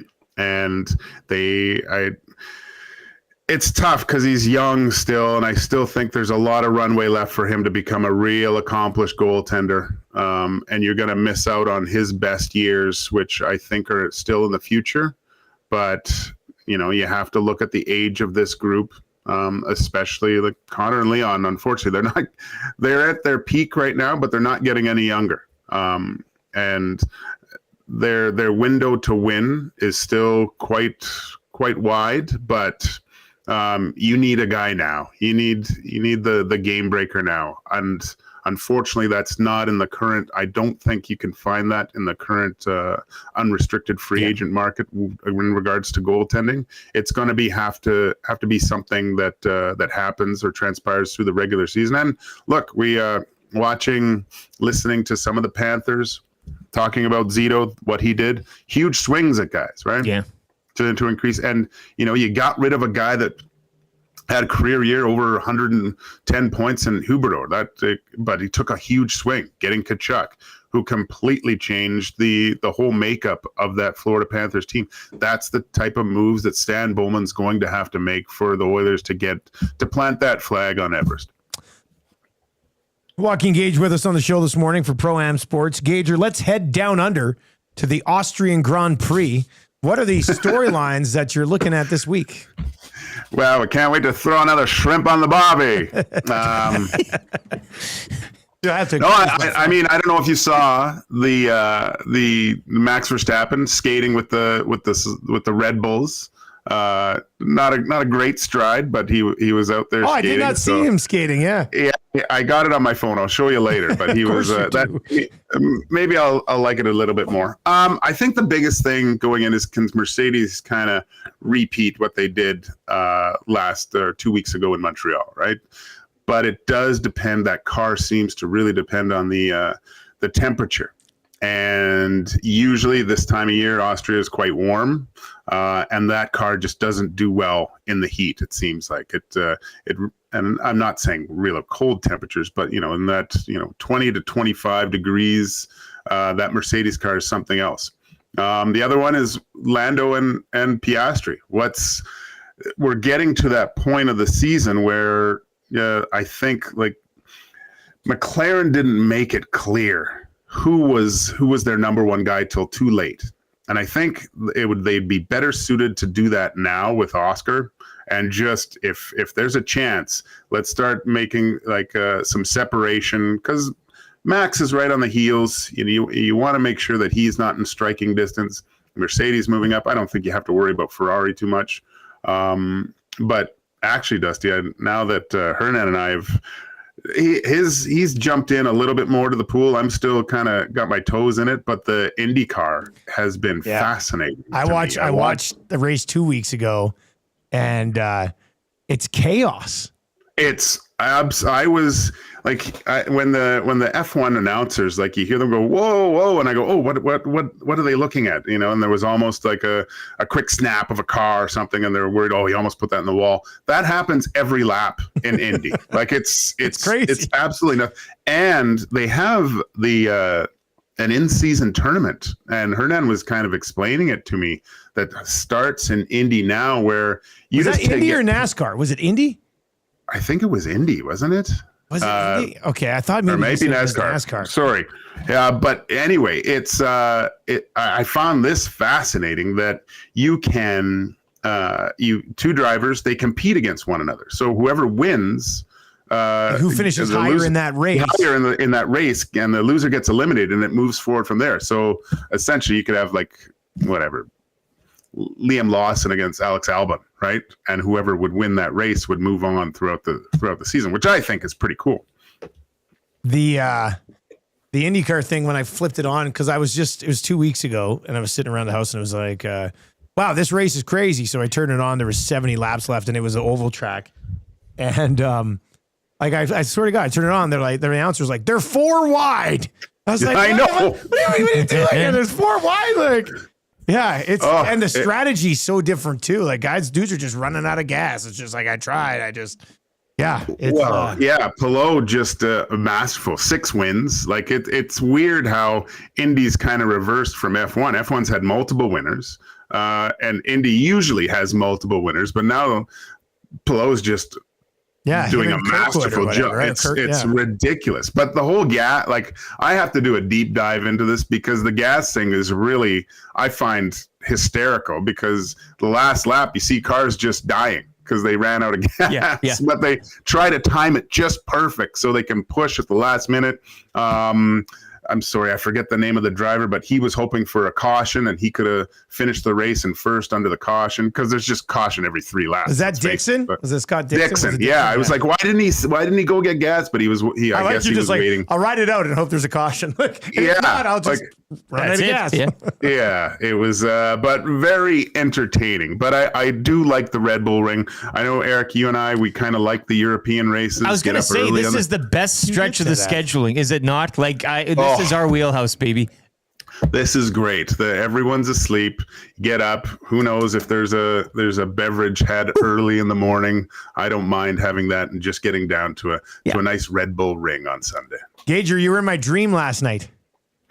Ooh, yeah. Is this for? Should we talk about this later? Yeah, no, I know you screwed up. I was playing net for the Montreal Canadiens, and we were up 3-2, and shot came in kind of skinnerish, little hot to handle. I got a blocker on it, but it dropped down in front of me, and in my dream as the goalie, I kind of turned and looked, and my defenseman swatted it right back up the middle of the ice. Austin Matthews grabbed it, scored, and then I looked up. And it was you. You were my defenseman. You were like, sorry, Dusty. And I was just like, damn, Gager, what are you doing? Oh, I don't know what it means. I don't know what that dream means, Gager, but yeah. Yeah, I guess I just keep letting you down. I don't know. Whatever. Yeah, maybe that's what it is. I don't know what it means. Anyway, watch that Max video on your phone when you get into work later. Yeah, it's great. It's unbelievable. All right, there you go. That's Joaquin Gage for Pro-Am Sports. Gager will be in. 2 guys in goalie today, myself, Gager, and Tommy Gazzola. We'll be rolling from noon until 1 Packed today. Desk. And so we're going to be a full desk here. I love having 3 guys on the desk. It's, at the new office. That's what you're saying. It is big enough. The studio is big enough there that we could take this 4th panel and make the desk, a little bit bigger. What do you think? More space between us. I mean, yes. But how would I ever? How would I ever? I know. Hold your head. How would we do sweet high fives? I have to move a little bit more. Fist pounding. All right, let's get fired up here for Gemco before we get to the wrap for William Huff. What's firing you up this week? You can share that with us, 780-218-9999. Fired Up is for Gemco Fireplaces, proudly serving Edmonton in the area for 45 years. Authorized dealer for Napoleon Fireplaces, whether it's gas or wood burning. Look no further than Canadian-made Napoleon Fireplaces. All the Napoleon products you need. Yeah, they're available at Gemco, 9281 50th Street. You know what I am fired up for? And there's different levels of fired up for this because it used to be my favorite week of the entire year. But it's draft week. Mm-hmm. And I'm very fired up for draft week because things actually happen during draft week. This is the NHL draft, correct? Not the... Well, you know what? I will extend it. Yeah, you can leave it open. I like the NBA draft too. Sure. I always enjoy the NBA draft. I'm a big draft nerd, so I love this week. We get back-to-back drafts. It's going to be a great time, but things happen. I know the others aren't picking a lot, but things happen at the draft and in draft week. Trevor Zegras already traded. I'm assuming there'll be another trade in the National Hockey League today. Well, Doug Armstrong has spoke about the potential offer sheet and I have that too. This kind of fires me up too. Yeah, I'm glad you brought that up because I had it. I saw it and I have the quote right here. So anyway, I'm fired up for draft week. I don't know how you can't be fired up for draft week. Even if your team's not picking in the 1st, 2nd, or 4th, or 5th rounds, things can still happen. When you're not picking, you should be doing some other things. That's the other thing. What it suggests. Are you going to be trying to get picks? Exactly, yeah. What are you going to do? this is the week when things happen. Bit of a buzzkill. It's decentralized and there's no draft floor. But as Drager said yesterday, he thinks they might go back that way. Anyway, here's the quote. This is a good quote too. This will probably get you fired up. So this is from Doug Armstrong, who offer sheeted 2 Oilers last year. This guy's wild. And this guy, so he says, he's asked about this because we've had a bunch of people texting today saying, Joel Hofer, offer sheet him, offer sheet him. We've taken the Boston-Detroit. This is a quote from Armstrong per The Athletic. We've taken the Boston-Detroit approach last year when they had RFAs. They made sure they had enough cap space that any offer could be matched.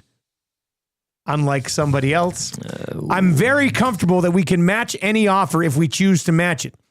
It won't be we didn't match it because we couldn't afford it. It will be we didn't match it because we thought the value we were getting back was better. And that value would have to start with a first-round pick, or else we just match it. He would go on to add, I'm not saying we wouldn't match it with a first either, but I guess this is my shot across the bow. You can go after him, but you're not going to get him. Whoa! Just put what them a on quote. there. Yeah. Does that not fire you up? It's great. And to think the Oilers could have paid Dylan Holloway, but let this guy get him. You can go after him. You're not going to get him. Blues fans should put that on a bloody T-shirt. Well, and they got a new logo this morning as well. Who got a new logo this morning? The St. Louis Blues. Oh, I was so fired up about this Armstrong. They're making lots of news, both in that respect and other. It's a play on their current one, obviously, but they're not going away from the blue note. Is it like a 3D version? The wing is a lot more feathered. The note itself is a bit. It's a redo of a classic. Yeah, it's.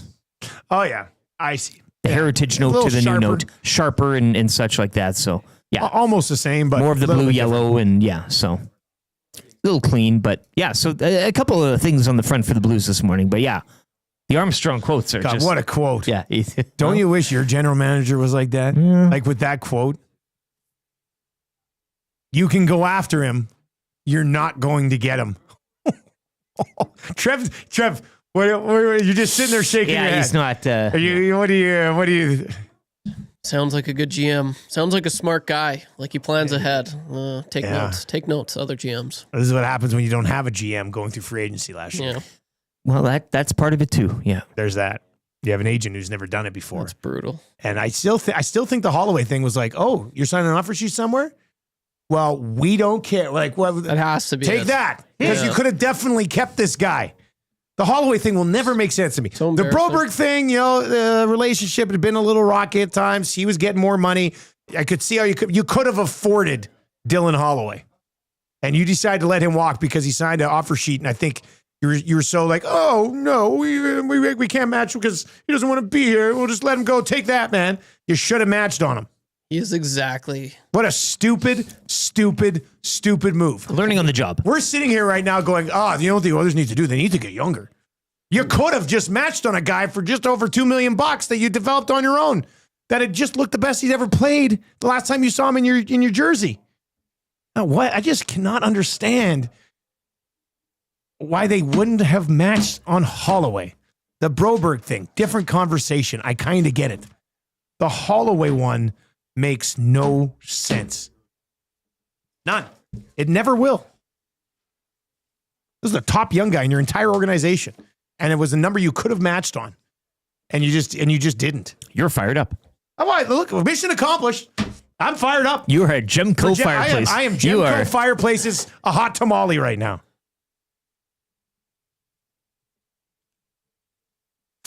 So, yeah. The Holloway one is just an all-time bad organizational move. Simple as that. End of story. There's no debating it. All right, let's get into the wrap for William Huff. If you want your place to look as good as ours, WilliamHuff.com. They've been doing it since 1952. So you know they're the best in the biz. You're looking for a tent so that when your company's out and about, you have a nicely branded tent. Well, that's where we got our tent. And it looks, it's a big 10-footer too. We're not messing around. All of us could stand under that and stay dry. Bigger staff, bigger tent. It's more about looks than anything, I think. But, yeah. All right, what did we learn on the show today, boys? Well, the big one, for me at least, the big takeaway is Dusty's dream. Beautiful dream. Oh, yeah, Gager was in it. That's what I learned. Yeah. Yeah, it was a fun dream. I would have liked to have beaten the other team as the goaltender. Well, you don't of the know. Habs, You but don't know, though, right? I know. I woke up. It was 3-3. No. I'm going to go back to sleep be tonight and continued. go, Yeah. Please, TBD. please. Imagine if you could dictate your own dreams. And you're like, you go to lay down at nighttime, you're going, I'm going to dream about this. We're getting there. You can. There are people that can do that. Trev, are you drinking? No. You know how I know? Because I did that when I was younger. No, I'm not even How joking. is this not confession today when we're talking about dreams? I don't know, because What do you mean you did it when you were younger? I What just are you talking remember. about? I remember telling all my family that I can control my dreams. Like seriously, I used to go. I just trained myself when I go to sleep. My favorite dreams I ever had was when I was Spider-Man, and so when I'd go to sleep, all I think about was Trevor, you're Spider-Man, you're Spider-Man, you're Spider-Man. and then I'm not even joking. I would be Spider-Man in my dream. I love you, man. And then something happened, maybe in puberty. I don't know, but I can't do it anymore. But I just remember telling all my family, I'm like, I can control my dreams. It was like my thing. It was very annoying. It was like the annoying kid thing. Yeah, well, I can control my dreams. Can you? You know? But yeah, it was pretty cool. I'm not even lying. Okay. Anyway. All right. Well, I learned that on the show right now. Yeah. Trev could control his own dreams as a child. Yes. Oh, you're a beauty. All right. Let's get to your sound of the day today. It's not the Atif song. I'm sorry. Let's do one of our new Mexico songs. Come to Mexico with us. Mexico trip is actually already 50% sold out. These spots are getting gobbled up quickly. Call Chelsea today. Join us. 5-star Planet Hollywood, Cancun. Less than $2,500 to get in this thing. 780-970-4834.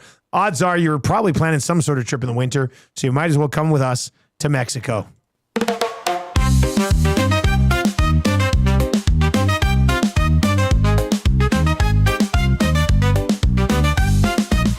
It's time to get away for a little fun and play. So fly and stay with the A. Come to Mexico for a lot of fun. Come to Mexico for a little sun. Come to Mexico to get some rest. Come to Mexico, it's gonna be the best. It's time to get away for a little fun and play. So fly and stay with the A. Come to Mexico for a lot of fun. Come to Mexico for a little sun. Come to Mexico to get some rest. Come to Mexico, it's gonna be the best.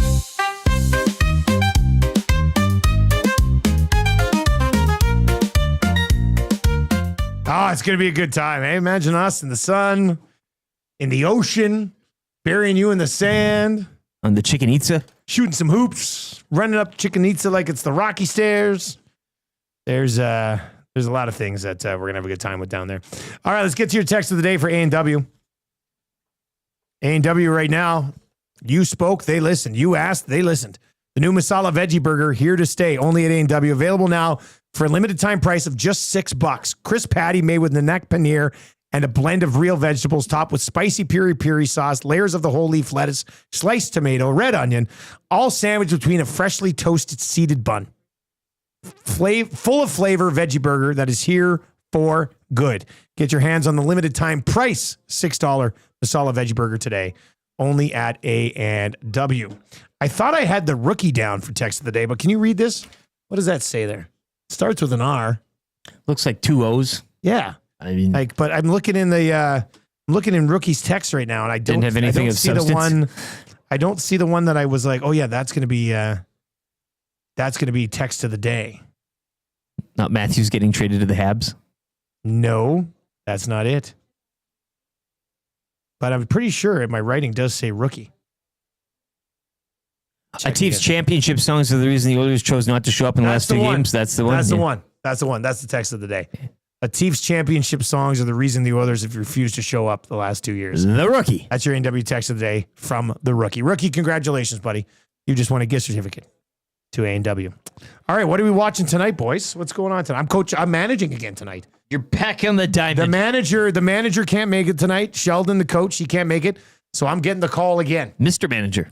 I got to try to get a dub. I can't go 0-2 this season. Full uniform. We'll be watching the Jays. We'll be listening to the Riverhawks here on EST. It's a baseball night. You know what I'm going to do? I'm going to put Marshall into pitch. Play ball. And even though we usually only do 2 innings per pitcher, I'm just going to be like, you're starting the whole game. You're running it through. Yeah, if he looks at the other coach is like, he's pitched just 2 innings. I don't care. Yeah, he's throwing smoke. Let him pitch. He's past his count. He's only pitched once this year, so I think he'd like to probably pitch once more. Let the dog loose, eh? We'll see. Look, what am I saving his shoulder for now? All right, you go out, get your innings in, son. So anyway, we'll see. I mean, so I won't be watching much. I'll be managing baseball, and then I got 2 football games that I got to prep for because I'm flying tomorrow. So, Trev, what are you watching tonight? You're just working on YouTube videos, aren't you? Yeah, nothing too crazy. Not really watching. You don't even put on like a TV as a background show while you're doing video on work? YouTube. I'll throw on YouTube. Really? Just watch videos. Yeah, that's all I do. I want to watch Tires, though. I'm a big Shane Gillis fan. He's hosting the Estes. Oh, Shane Gillis is hosting the Estes? That's going to be awesome. Estes. I was like, whoa, how did nobody tell me we got Estes Gillis is top of mind now. Estes is kind of your secondary sports award show. But, if you haven't watched, do you have Netflix? Yes. Buddy, how have you not watched this yet then? Well, I watched like the first 10 minutes and I was like, I didn't like it. No. At all. Like I was like, this is very underwhelming. And that's too bad because I love Shane Gillis. But then you guys were talking about it. You give it a thumbs up? Oh, yeah, it's great. Yeah, I love it too. I love his Watch both seasons, man. His Beautiful Dogs. Watch Beautiful Dogs on Netflix as well. Oh, really? His comedy. It's like 40, 50 minutes. Is it a stand-up bit? Yeah, it's unreal. I laugh every single time. I might have to check it out. All right, that's going to do it for our show today. The Hangout is coming up next. I'll be back with the Lock Shop at 11. 2 guys and Goalie today from 12 until 1. EST afternoons 1 until 3. And the Reed Wilkins Show from 3 until 6. Hey, Tom. Today. Good morning, Tommy. Tommy will be in on 2 guys with Gager and I today as well. So that'll be fun. Full desk here at EST. Congratulations, everybody. You did your 300 likes and you got a Teef song today. Exactly. As Tommy just said, it was terrible. Yeah. For YouTube, Trev and Lieutenant Eric, I am Dustin Nielsen. I'll talk to you at 11 o'clock today. Tell your friends about EST. Take it easy.